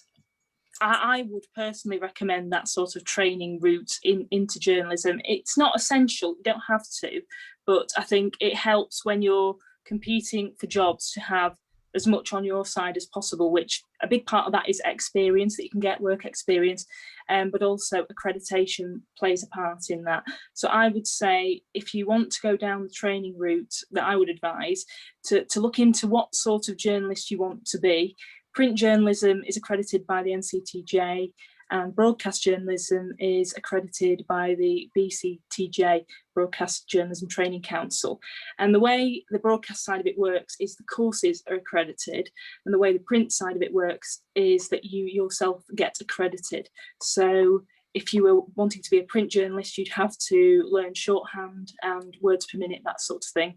Because I went down the broadcast route, my course at UCLAM was accredited. So then I became accredited when I graduated from that with the Masters. There are some courses that are not accredited. Of course, you can go on those courses, but I would always try and look for accreditation, because that means when you're applying for jobs, then employers know that you have met certain standards in terms of media law, public admin, that sort of thing. So that's a key part of it. Experience is also another big part of it as well. And I know there's a big push in the industry to get people from backgrounds that aren't necessarily through the training route, officially through universities, that sort of thing. I'd just say, if you can do it, try and do it, because it just gives you more things on your side. And when you're in a job situation, more that you can bring to the table, really. Katie, thank you. So definitely a good idea to look at further training if you want to be a journalist. And you very helpfully explained that there are different accrediting bodies, NCTJ, BJTC. So that's the National Council for Training of Journalists and the Broadcasting Journalism Training Council. Can I just put the question to each of you, starting with Hattie, please? Did you ever think about doing further study? Do you think it would ever be relevant for the types of work that you've done? What are your thoughts? Personally, and I think this is probably the biggest thing you can, from my experience, take away, and it's I 100% what Katie's saying is right. If you want to go down the journalism route, there are things that you probably do need a qualification, but you know, we're not doctors or rocket scientists or vets, so there isn't really like you have to do this qualification unless there is a specific kind of journalism thing. So I did English language, and actually my last, I'm not saying that you should do this, but my last kind of 6 months at uni, I didn't really turn up to many of my lectures because I was working like full time as a freelancer by that point, in gaining the experience that I needed in order to have a job when I left uni. I still got a 2-1, I still did the work, I still caught up when I, so it wasn't that I was skiving, and I don't, you probably shouldn't do that, but it got me, you know, that kind of first rung on the ladder. But I think every journey is different, and you just have to think about what, if you haven't made the decision, if you don't 100% know what you want to do at the stage of graduating, and you think actually going to do a master's is going to give me that extra year, and it's going to give me more knowledge, then that's great. But equally, if you're just gagging to get working and you've got some good connections and you've done some work experience and you see that path kind of taking you, then you've got to go with that. So I don't think there's an easy answer, unfortunately, because everybody's journey is completely different, because there's no right or wrong way to do it, really. So it just totally depends on the kind of work experience and the path that you want to take. There's no right or wrong way. So yeah, that probably wasn't very helpful, but believe in what you're doing, and don't be afraid of, I think as well, kind of to pick up on that, is learning what you don't want to do is a massive thing. Like I similarly did, like wrote for the student paper, and originally I kind of wanted to go down the print journalism, you know, writing in fashion magazines, and that was what I wanted to do. And then I kind of stumbled upon Fuse FM and realized that broadcasting and presenting was what I wanted to do. And then I started out getting work experience at XFM and Radio Manchester and Six Music as a assistant producer, really, but I wanted to go into presenting, so I had to kind of make that transition, but whilst getting that experience. So, and you know, nobody else will have done it the same way I did, so it just depends on the opportunities that arise, and also learning what you don't want to do. I think for me, saying actually I don't want to do print journalism was a really valid point in my journey, because it allowed me to kind of like put that to the side and then focus on broadcasting and presenting. So yeah, not feeling like you're you know, taking a step back, or that it's taking longer than you want because you figured out what you don't want to do. Like everything that you do is a positive at this stage, because yeah, there's so many jobs out there, there's so many career paths, and so yeah, figuring out what you don't want to do is just as important as figuring out what you do want to do, I think. Brilliant advice. Kareem, I saw you nodding. What are your thoughts about further study for the area that you're in? Yeah, no, I think it's yeah, exactly the same as Hattie. It's like, you know, you have to think about what you want to do, and I always thought of it as, you know, as long as you're doing something, then that can be further study, which in some professions you genuinely just do need that. And I was thinking of journalism as an option as well, so I was looking into that just because I kind of wanted to work in the field, but I just didn't know which path to go in, so that was always an option. But then, you know, I did my year, my internship at the career service as a kind of marketing and comms assistant, which, you know, to be honest, like that gave me the same amount of skills on the job, and it was a year just after graduating, so I had a bit of time to think about what I wanted to do, and, you know, I felt like I was still within the kind of uni in like kind of bubble, so it kind of gave me time to think, and that was just, to be honest, just as useful in terms of the experience I got to then land me in a different job. And to be honest, I'm even right now, like I'm not still certain on what I want to do as a job, you know, completely. Like I will stay in this for a while, definitely, but I know who knows what I might want to do in about 5 or 10 years. And that may need me to do some further study, like further down the line, which I definitely would do if I need to. So I'm not, I think it just depends on what you think you want to do. I think some people, when I was at uni, a lot of people use that kind of further study year as a bit of a buffer year, just to think, okay, I'm going to sort of recalibrate, figure out what I want, at the same time, you know, get some qualifications under my belt as well, which is also fine. You know, it is hard going straight from uni into a job, like, you know, literally doing your exams, graduating, and then being in a job. Like, you sometimes do need a bit of buffer time, but as long as you're doing something, whatever it is, that's quite useful in that buffer time, I think it's a good thing. But in terms of like my industry, you know, people do a lot of people that are on my grad scheme have also done a master's in advertising or creative advertising, and that's also really great. You know, it's not a necessity, you don't need it, it helps the general process, but, you know, personally I didn't think I needed it. But I think we're in quite a special position in working in sort of media. I don't think it's as reliant on qualifications or, you know, specific types of further study for all bits of it. So take advantage of it. just do the actual, do the on the you know, on the job work, and you just get the same result really. Fantastic, thank you. Nicola, do you want to add anything to that? I'd probably say very similar. It depends what you want to do and what area you want to get into. I know, for example, some people are specialist researchers, so on Gardener's World or something like that. They might have a specialism in horticulture, so sometimes that further study can aid with different specialisms such as that. But for my role and getting into children's, I think when I was graduating, I was at the point where I thought I had enough experience to then start making progression. But that's not to say I wasn't considering ever going back to it, or it might be something that I want to do in the future. But I felt like I had enough balance for experience, and learning on the job I felt was one of the most important things. There's nothing more you can find out than doing it, and you learn so much just by being in that environment as well. So I found things like work experience just as useful. Thank you. And Andrew, you had already been working in the industry at the point you did a course with the National Film and Television School. So wonder what your thoughts are. So again, kind of to echo what everyone else has said, is I don't think it's neither or that you have to go and do further study unless you want to. Like, I would say to anyone who's really interested in studying further, ask yourself what skills or experience you think you're going to get out of the course. And also, don't be afraid to reach out to people who've maybe done the course before you're interested in. Like, a lot of people are usually very, very happy to chat about those things. For myself, I sort of graduated from Manchester. I'd been working in the industry for about 2 years. I'd really enjoyed my job sort of on the continuing dramas. But one thing I felt that I was personally lacking is I felt I really understood how story worked on like a fundamental level. But I felt, you know, long-term becoming a producer, script editor, I didn't really understand the business side of things or the production side in as much detail as I should. So for me, I'd always wanted to go to the National Film and Television School, and kind of the stars aligned that I knew I had a contract at Coronation Street and it was ending like the week before Christmas. And the film school starts, it doesn't run on the academic calendar, it runs calendar year. And they were like, oh, we're starting on like the second week of January for 2 years. And it kind of just felt like one of those things where everything kind of perfectly fell together.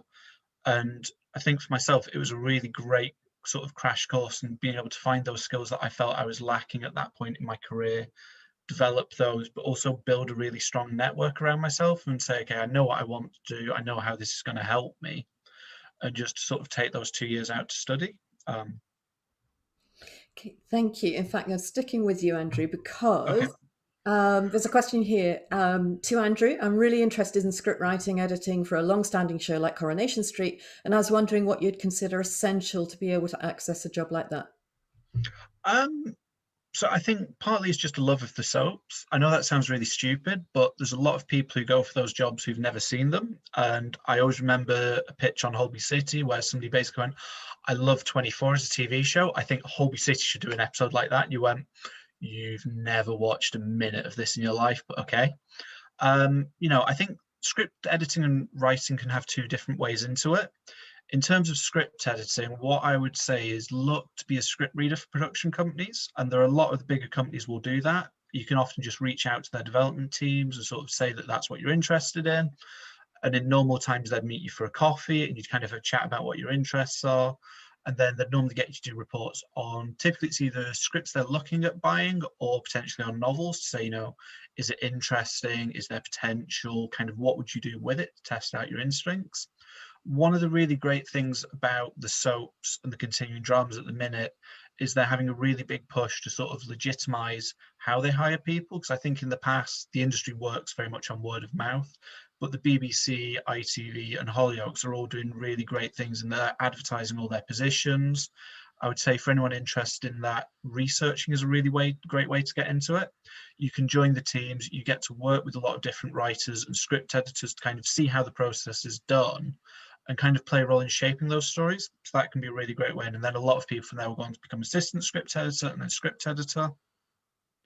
And it's one of those things like, you look at something like Coronation Street and they do close to 300 episodes a year. And I think, they always need help. They're always looking for new talent and it's a really lovely place to work. So I'd say keep your eyes always peeled on BBC and ITV Careers websites. They do advertise quite frequently. And I'd imagine they'll be advertising for those entry-level roles pretty soon as well.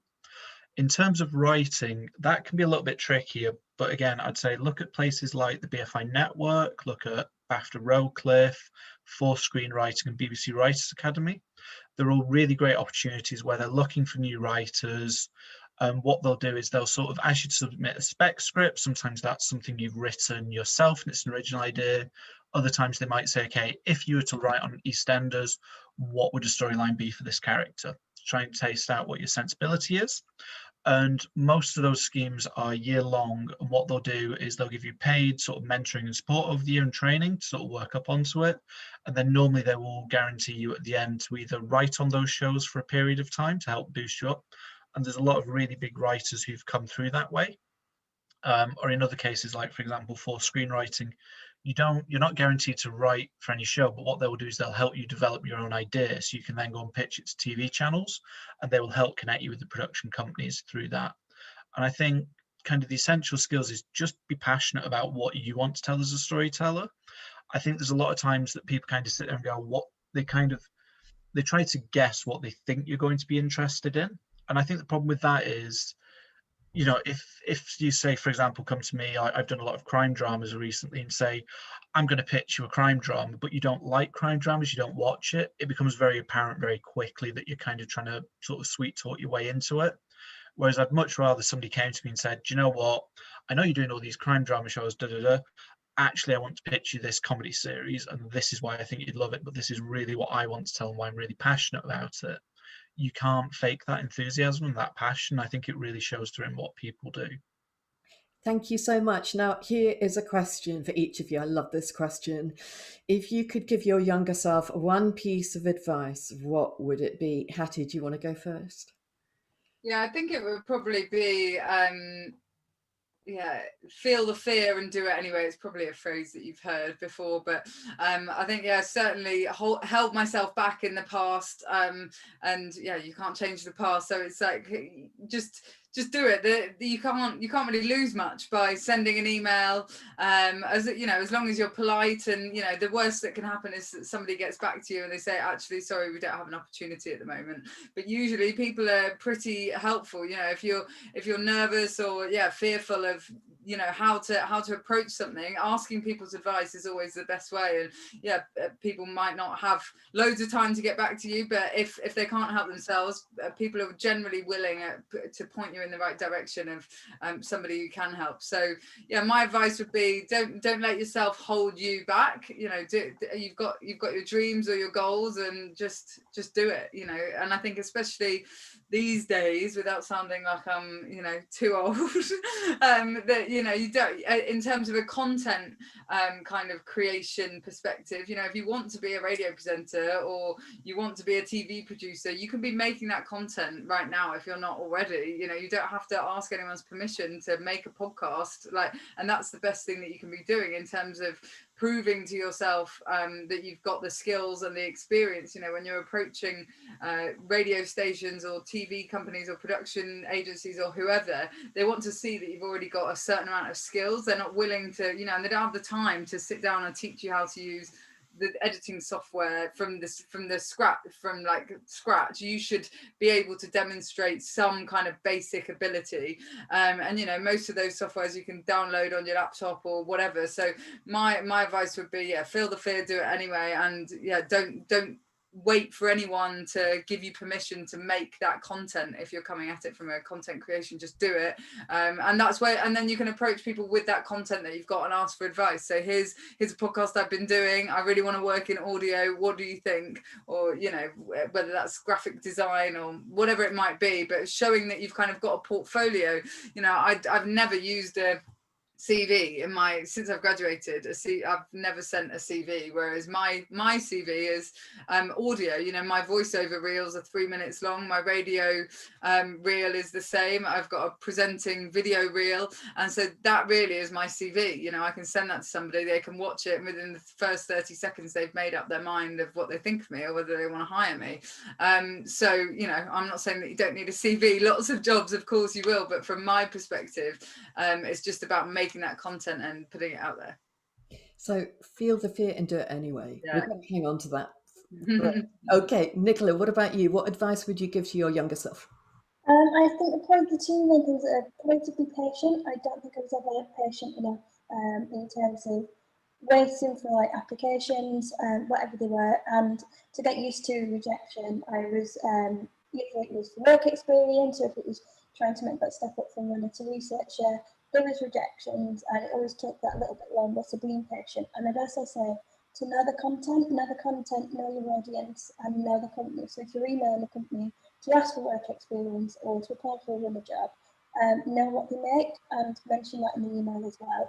And know your audience as well, know what the audience is about, what they want. That always helps when you're working on something, to sort of have that understanding. So for example, for children's, we know exactly what the audience wants, so that we're listening to things like different lyrics, making sure it's all appropriate and for that age group. And then know knowing the content as well. So if you go for an interview, it's good to know what they've been making recently, as well as what competitors make. So watch it, immerse yourself in it, look at it online, find reviews. It might just make it into social media as well, and just seeing what they make. That can be really, really useful. That I didn't do myself. Thank you. Katie, casting your mind back, what advice would you give to a younger you? Well, I remember a piece of advice that you gave me, actually, Louise, about 10 years ago when I was, you know, trying to get a foot in the door, and it stuck with me. And the advice was to cast the net wide. So if you want to work in a sector of the industry, so say it's journalism, then just apply for the jobs that you have the right level of qualifications or experience to do. And you know, rejection is part of that. So, you know, you could send 20 applications off and the majority of those will be rejections. But if you didn't send that amount, you wouldn't get that foot in the door by somebody saying yes. So the more that you do, the more opportunities you have of getting hired. I'd also say just be open-minded about everything. So when I was at uni, I knew I wanted to work in radio and the media, and I was actually head of marketing at Fuse FM in my final year, and I thought I wanted to go down the radio sales side of it. And it's a bit like what Hattie said earlier about finding out what you don't want to do. And as time went on, and I realised that actually maybe I'm probably more suited to a news side of things. But if I wasn't open-minded to that at the time, I wouldn't have taken that as a path to potentially go down. And also keep in mind that you're just learning all the time. You know, things change at a pace which is unbelievably fast. The technology that we use in terms of the playout systems, planning and writing software, recording software, it's all changed to when I initially started 10 years ago. So you're always learning new things all the time, or things change, certain laws change that you need to get your head around, or different sides of maybe public life change, you need to learn about that. You're always learning little parts of the job in journalism. And networking is key in all of this.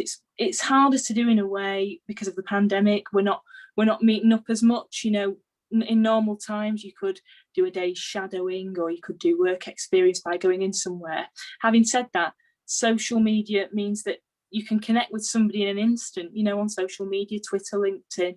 You can get that connection with people and build up a rapport. And then many years later, you know, that might be somebody who's hiring you. So just keep in mind all of those things, really. It all comes back to just be open-minded about everything. Fantastic. Andrew? Yeah, I'd kind of echo that and say it's never too early to start networking and kind of reaching out to people.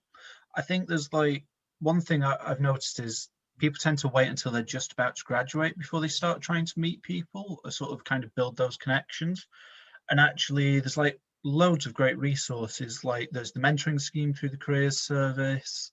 You know, a lot of people use social media, like however you choose to use it. Remember, employers will look at that. But I also think it's really useful to not necessarily snoop on people, but say, for example, you're going for an interview with somebody at a drama company, have a look on, like, see if they're on Twitter, see if they're, you know, what they're talking about TV or film wise, you know, kind of research the people who you're going to meet just as much as the companies. And, you know, it can't guarantee you'll find that person. And there's always got to be a professionalism with how you engage with that. But I think having a sense of who you're meeting and what you're trying to achieve will kind of set you out like so much further. Like the amount of times that you see emails that come in for work experience where it goes to like an info@ account and it's a blatant copy and paste. And, you know, and I can appreciate it takes a lot of time to get in touch with people and it becomes quite a daunting thing. But I feel like if I could just scrub the Dear Sir Madam off the top of an email and say you could send this to any production company, chances are you're not going to get that job or that work experience placement because there's no passion there. Whereas actually, if you write to somebody and go, I saw this show you did, this is why I really love what you worked on, I'd love 5 minutes of your time. I found like 90% of the time it works. And, you know, you might not get an opportunity to get a job there, but people are always willing to meet with you and chat with you. And I'd say, you know, there's this really golden period as a student where, yes, at the minute you can't meet people in person, which really sucks, but actually everyone's kind of at home and a little bit bored, and actually some like really thoughtful emails, you'll probably catch people's attention because they're not as busy as they are normally. And most people want to help. Like I think everybody in the media industry in particular, we've all been where you were. And like we've all had that, I'm really nervous about reaching out to somebody. I'm really nervous about getting that first placement. And people kind of pay it forward and they know that, you know, somebody at one point sat down and talked to them and gave them advice and they're kind of willing to do it for that new generation. Thank you. That's really helpful. There's an interesting point that Margaret Bergen made in her talk that in order for Screen Skills to forward your CV to somebody, you need to have given your permission. You need to be quite explicit that you're happy for that to happen so they're compliant with GDPR. So I think that is worth remembering.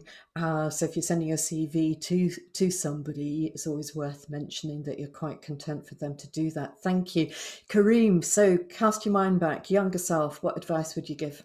Yeah. I think a piece of advice would be to kind of find out what your like point of view is in anything, and then just sort of run with it. So, whatever you're interested in, whatever you think, whatever you actually care about, whatever you want to spend time doing. Like for me, it was always, reviewing albums. I was doing stuff that was like LGBT related or diversity related, and that stuck from quite an earlier age, especially at uni. Like I knew that was something I wanted to do, and I wanted to do it creatively throughout whatever I did. So figuring that out pretty early on just made me think, okay, like anything I see that crops up anywhere, like I have a point of view on that. I can talk about that quite, well.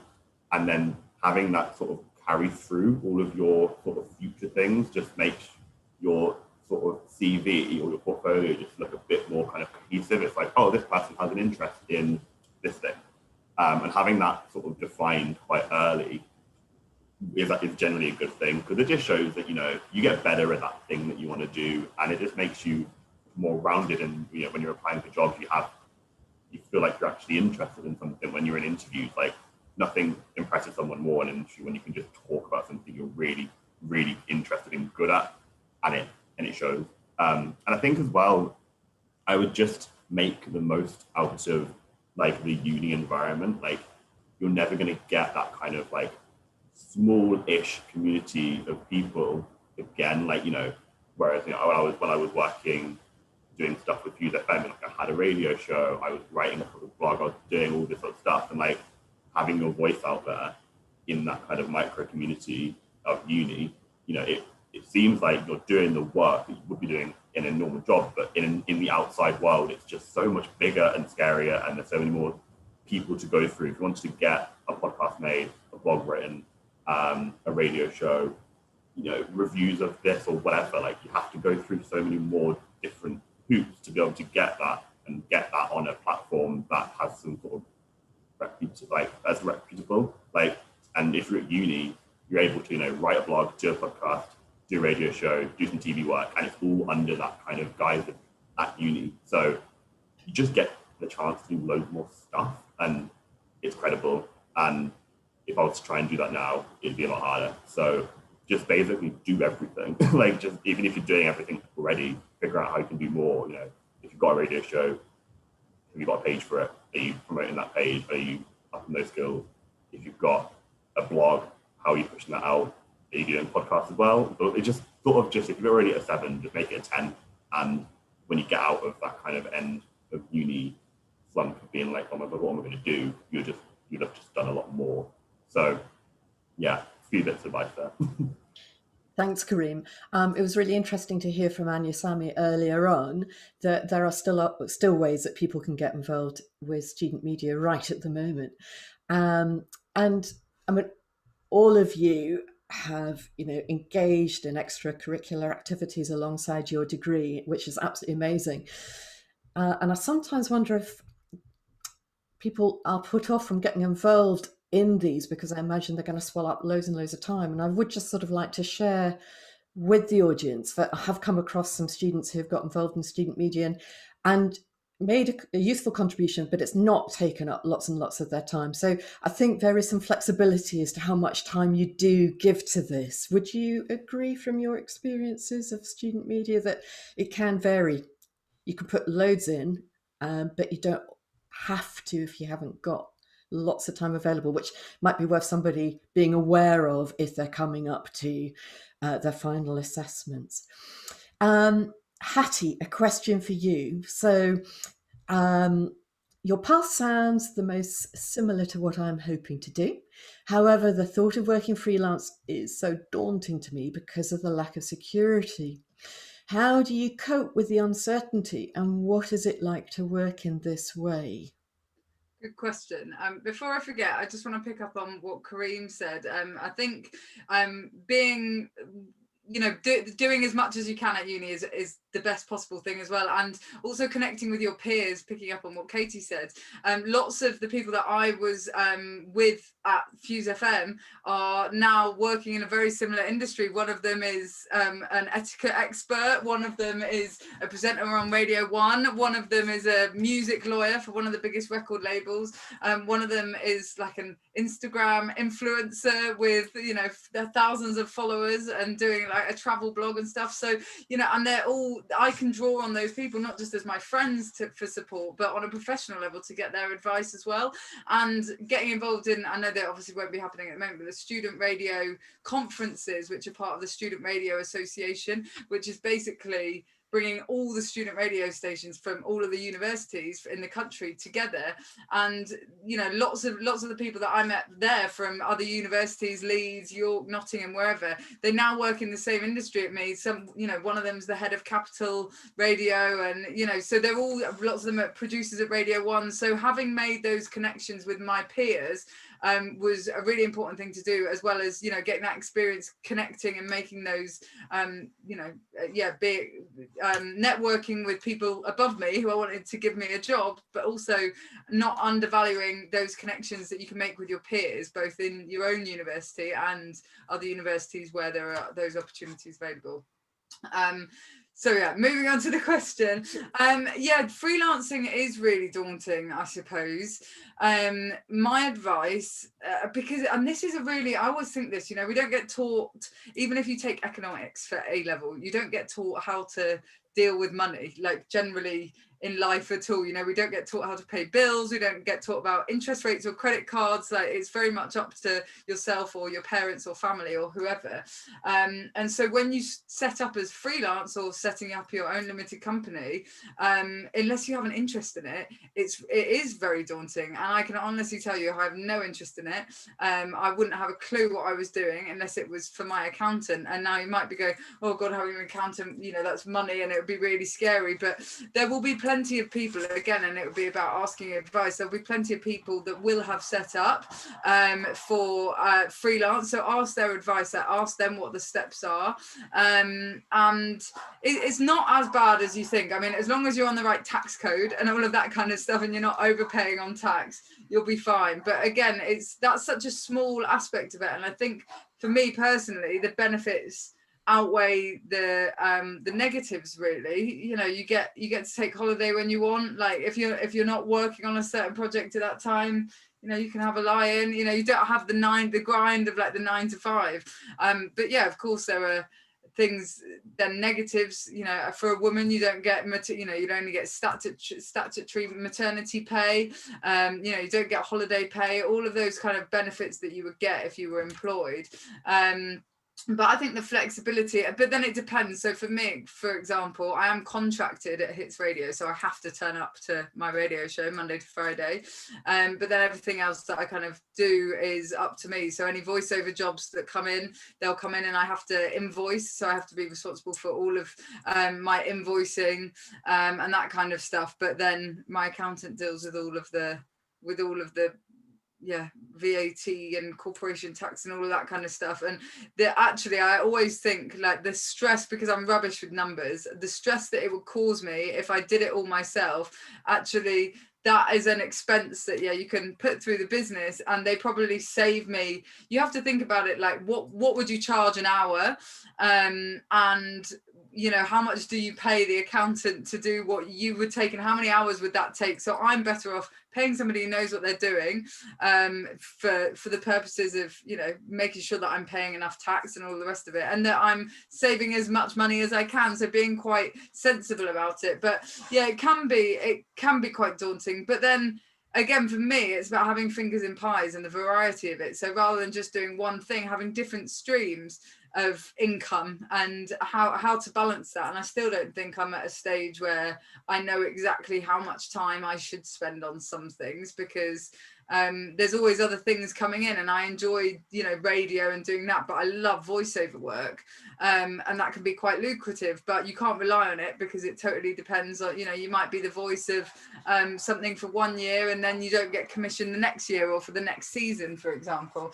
So, and then this year, for example, I've not DJ'd for a year, so I've not had an income from DJing for an entire year. So this last year I've really had to adapt and look at getting more voiceover work and trying to do, you know, working for the record label, which is what I started this year. So I think it's about having that like accountability and self-motivation. If you don't feel like you're self-motivated and you don't like the variety, or you're not able to manage like ups and downs, or if you believe that you prefer a 9 to 5, you prefer that structure, then setting up as freelance probably isn't for you.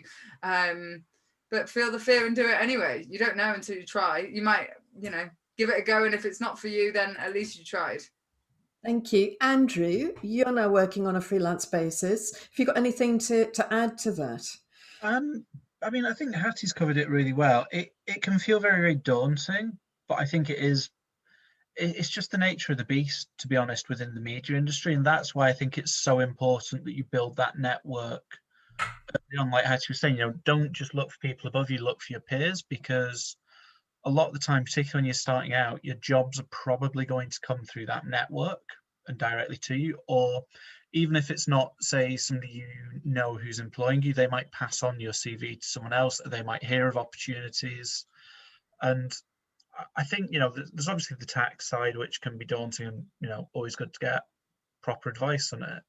But in terms of finding that work and keeping it going, I think it's a really great incentive that actually when you are freelance, you have to get out of bed and you have to get on with it. You know, you can sit there and make excuses all day long, but, you know, if you need the job at the end of the day, you just have to get on and meet people. And I don't think it takes, you know, after you've done a couple of jobs, you start to get a reputation for better or worse. And, you know, leaving uni is probably the scariest part of your career, because you don't have anything to kind of brand yourself with. And, you know, you might have done a few bits, but it's still that thing of people having to take a chance on an unknown quantity. And it's like, I found that particularly trying to move into scripted TV, that I didn't have anyone in the family or anyone I knew who worked in TV drama. So that was kind of felt like a really daunting task. But actually, once you've done a few things, people start coming to you, and it's still a relatively small industry. And it's one of those that, you know, my last 2 or 3 jobs I've not applied for, I've been approached, and that's not kind of bragging. That seems to be how the industry is, that people start to look for people who go, okay, you're trustworthy, you've done it a few times, you know, you've got something about you. And, you know, it kind of all falls into place. And I mean, I'd be interested to hear from everyone else in the panel, but I think, because I graduated from Manchester in 2012, so it's been almost 9 years. And what I think is really interesting looking back is when you look back, it all looks really clear on your CV, and you go, oh, this, you know, this was the journey, this is how it all kind of came together. But actually at the time, like, none of us knew whether we were making the right decisions or kind of what avenues would open or where things would lead. And I think that's something to kind of remember if you are still a student, that right now you're living in sort of an extraordinary time of COVID, but there will be new opportunities that come from that. You know, I can only speak for the kind of TV drama and film side of things, but every TV channel is desperate for new content. Like, I've never known demand like it. And it's funny, 'cause sort of 2 years ago, people were saying, you know what, are we in a bubble? Are there too many things being made? And since then, there's now over 200 new channels and streaming platforms who are buying TV drama and films. And what's fascinating about COVID is everything that had been filmed has now been pretty much shown. And because of the barriers to filming new shows, like, the amount of channels who are just desperate for content is unbelievable. And it's not like they're going, okay, we'll give you 50 quid and a packet of hobnobs, what can you do for that? Budgets have never been bigger. You know, so when I was graduating from Manchester, the average, like, an hour for a TV drama was about £1.3 million. Nowadays, like, and people, when Game of Thrones came out, it was £50 million an hour, and everyone said that's ludicrous, it'll never happen again. I think there's like 16 or 17 shows now that are all working at that budget level, and it's still growing. So, like, yes, it's been a terrible year for everyone, but I think if you're looking to go into that industry and be freelance, there's never been a better time. You know, there's going to be so much being made, and it means that like people like myself, I can only do one job at a time. So actually, you know, if there's 7 or 8 jobs going, new people are going to have to come into the industry and get those opportunities. And I think it's really about putting yourself out there and just being proactive. Thank you. I've got a question which is just open to anyone who thinks they'd like to comment. This is from somebody who's interested in doing wildlife documentary filmmaking within science. Do you have any advice on how to get into this? They're currently doing an MSc biology course. So yeah, any thoughts? I've got some of my own, but just wanted to throw it open to all of you in case something came to mind. I've made a documentary, 2 of them actually. What I would say, because that's quite a specific route to make a documentary, so that in a way is to your favour, because you can target the people who you can approach with that. If you wanted to make a documentary which was not as specific, you know, it would be more difficult, I think, to target people, but you'd be able to research companies and find names of people. And I think what I'd suggest is just get to know them first of all, and then once you've got a rapport with somebody, you can then put forward an idea for a documentary. I think if you was just approach somebody straight away and just say, oh, here's my documentary idea, it's a bit sort of too much all at once. So try and get to know the sort of people who you'd like to work with, get to know them, establish a rapport, and then I would say a bit further down the line, say, oh, I've got this idea for a documentary. And it is possible. In the documentaries I've made, I've been involved in them from start, from the planning, presenting and researching phase all the way through to the end. So and that was working for BBC Local Radio, but there's loads of independent makers that can do that sort of thing. So it sounds like a really, really interesting opportunity. So good luck with that. Thanks, Katie. Anybody else want to say something? It might be worth having a look at the Granada Centre. Like there's a department within the school called the Granada Centre for Visual Anthropology. It might be worth looking to see if they ever need any helpers, as kind of a way of getting some work experience within it. But also BBC Bristol has a massive wildlife team, and they tend to do a lot of the David Attenborough projects. So I would have a look and see if they're ever recruiting, or go on to the careers portal and see if there's any alumni who work there, and you could send an email. Because I think the nice thing about the alumni portal, for anyone who's not used it, is everyone on it has to choose to be on it. So I'd say if anyone is on and you go, okay, that's an area I'm interested in, they're already on there because they want to be on there. So you should never feel sort of nervous about reaching out to them. Like they wouldn't be there if they didn't want to be contacted. Yeah, I mean, I would say from my own experience of working in television and working with a camera operator who was a specialist in this field, people would contact him direct and request to shadow some of the work he was doing. So because it's such a niche area of work, those kinds of skills are developed over quite a long period of time. So normally you wouldn't reach out to a cameraman or camerawoman, but for this kind of genre, I think you probably would benefit from doing that. And I would suggest that you really scrutinize the end credits of programs that you would naturally enjoy watching on this subject. And take up the advice that Andrew has given and Katie. And this is where LinkedIn can be hugely helpful. You can actually look for people there. PACT, the Producers Alliance of Cinema and Television, is also a really good way of looking through the directory for niche production companies. Anybody else want to add? Oh, sorry, Nicola, you go ahead. I was just going to say, it might also be useful. I know BBC Bristol just said the Natural History Unit also does work experience. The other thing as well is you could always volunteer for some of the Wildlife Trust and make a blog, or so you could do like a video for them as well. That sort of thing, just to show that extra passion and getting out there as well. To have that to show can be really helpful.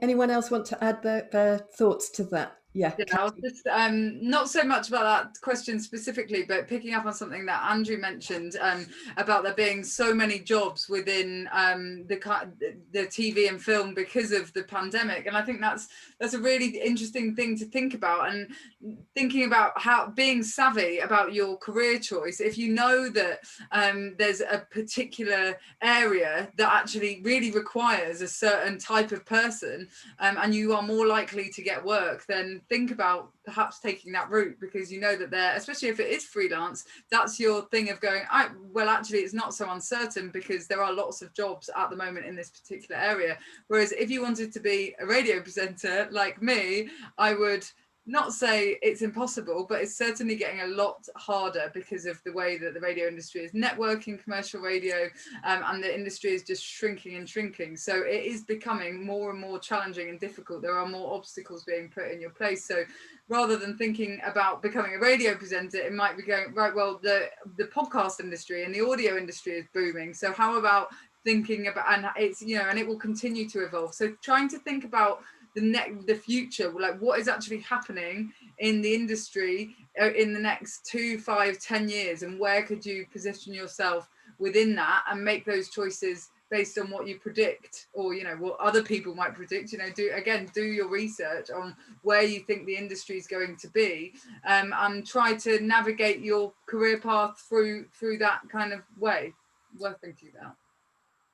Fantastic advice, thank you. Unless anybody else wants to comment on that question. No? Nicola. So somebody has said, I was wondering if you could elaborate on how you got into researching and what other work experience could one do to bolster their CV? Of course. So when I first started out, it was a mixture of the work experience and runner days. So I joined there's lots of different Facebook groups, such as People Who Work in TV Runners, TV Talent North, where they advertise paid work. So it was basically a mixture of these different things. So in terms of paid work, I did day runner things. So when things go on auditions, it includes the producers' auditions, or things like Britain's Got Talent and X Factor, where they'll spend 1 or 2 days in different cities like Manchester or Liverpool. So I joined in on things like that. And then eventually from that, people started just getting in touch with me as well to offer me different runner days. And when I was sending my emails as well, what really helped was if they asked if you were available on a specific day, if you could drive, just making that really clear. So I put that always in bold in an email as well. So I answered all the requirements because I've got lots of CVs and it's really easy to look through them.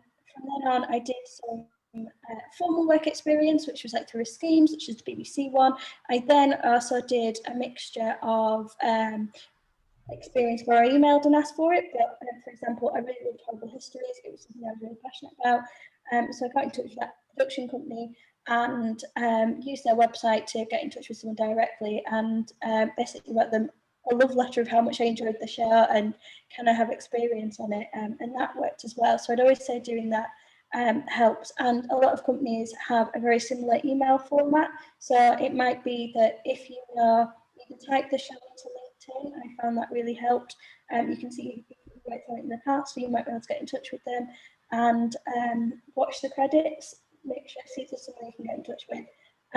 That really helps, and use that similar email format of it's usually first name dot last name at, and then the generic production company. From there, I kept applying for entry-level jobs and became a PMA or production management assistant, which was mostly to do with the logistical side of things. But within that role, I kept reaching out to what you call the editorial side, which is the researcher, asking what I could help with. So I was in development with the PMA, but I was suggesting different talent. I was helping producers, if there's any jobs, I always kept taking them up so that I could build my CV through that, and just doing odd days here or there. If anyone needed a hand, contacted different teams in the department and made sure that my name was known, and I was happy to help. From there, just kept building it up, doing as many of these different things to sell myself as possible, asking for advice every time my CV got knocked back, asking what I could do to improve it, or talking to people before an interview really helped, just to really choose what they wanted. So I think making sure that your transferable skills are clear, so looking at the job description, pulling out what they are, and pretty much not copying and pasting them across, but making sure you've got the same similar keywords on your CV really helps to be able to really sell it at the next stage. I think as well, making sure you've talked to, if it's for a researcher or the series producer, to know what they're after and the key skills that they're looking for has always really helped as well. That's what I've always found useful. Thank you so much. So, as somebody has put here, another niche question. Does anyone have any advice on subtitling? Is this often done through external agencies? I'm currently doing a film and Spanish degree. Andrew, do you know about this? So it tends to be done by the channels themselves, but they will have subtitling teams that's worth checking out. Again, I think that's something that would be really good to search for on LinkedIn and just put in sort of subtitling titles, because I'm sure like there's probably not that many people who do it. And I think the fact you're really interested in that job and you have that skill, they'll probably be really happy to chat to you about it and how they got into it. I know the BBC and Sky definitely have their own in-house teams.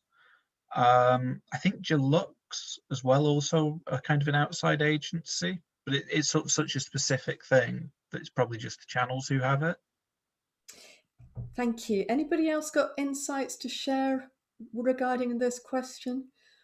Yeah, I think obviously working at an agency, an ad agency, you do tend to work with agencies that offer kind of translation work to try, get our work done. So I know at the moment I'm working with translators to try and translate a piece of work into those different languages. And I think that kind of specific agency not only does subtitling, it does sort of voiceover work, it does translating of lots of different things.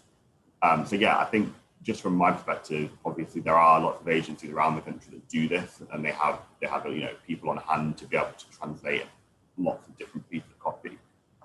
So yeah, like Andrew said, these agencies, I think the translation people, someone that we work with quite a lot, they're on hand to do all your types of subtitles, translating work, and we use them all the time. So it probably is good that you're interested in that niche, because niche is best. Because if you're into a niche thing, then you'll always be able to find work, really, because it's niche. So yeah. So that's hugely helpful. Thank you, Andrew. Thank you, Kareem. Anybody else got an insight they want to share? No. Okay. LinkedIn's being mentioned in quite a few contexts, and I think it is such a valuable resource, and it would be worth, I think, when this recording is available, actually re-listening to what Kat May was talking about, how best to use LinkedIn, because I think it's a fantastic research tool. So just waiting for more questions to come through. While we are, one that sort of occurred to me is you're all doing brilliantly in your chosen area of work. And I think it's fair to say that these are very competitive areas of work, and you've put a lot of energy into getting where you are now. Was it worth it? Are you getting the job satisfaction that you hope to get? So who would like to go first? I'm happy to. Yeah, please. I think for me, the job satisfaction is, of course, I work mainly with, I've done things outside of it, but mainly with children. So bringing them into this world of TV, letting them see things like Mr. Tumble and things that obviously are magical, the job satisfaction is always there. You usually just, of course, always meet children who are absolutely brilliant. So even I do casting via Zoom, so meeting them via that and getting an email afterwards from parents to say how brilliant it was and how much they enjoyed the experience. And then work with different companies all across the UK at different locations and different sites. So lots of varied experiences that I've done from, I've done classical concerts with the youngest banjo, and then in studio on Saturday mashup, when you just shouting really on a Saturday morning at 6:30 to bring energy into the studio. Yeah, there's so much job satisfaction, and everyone's really lovely to work with. It's a magical place to be, really. Fantastic, thank you. Hattie? Yeah, I think I've forgotten the question. You were saying about it being competitive. And yeah, was it worth all the hard work? Job satisfaction? Yeah, I think so. I think so.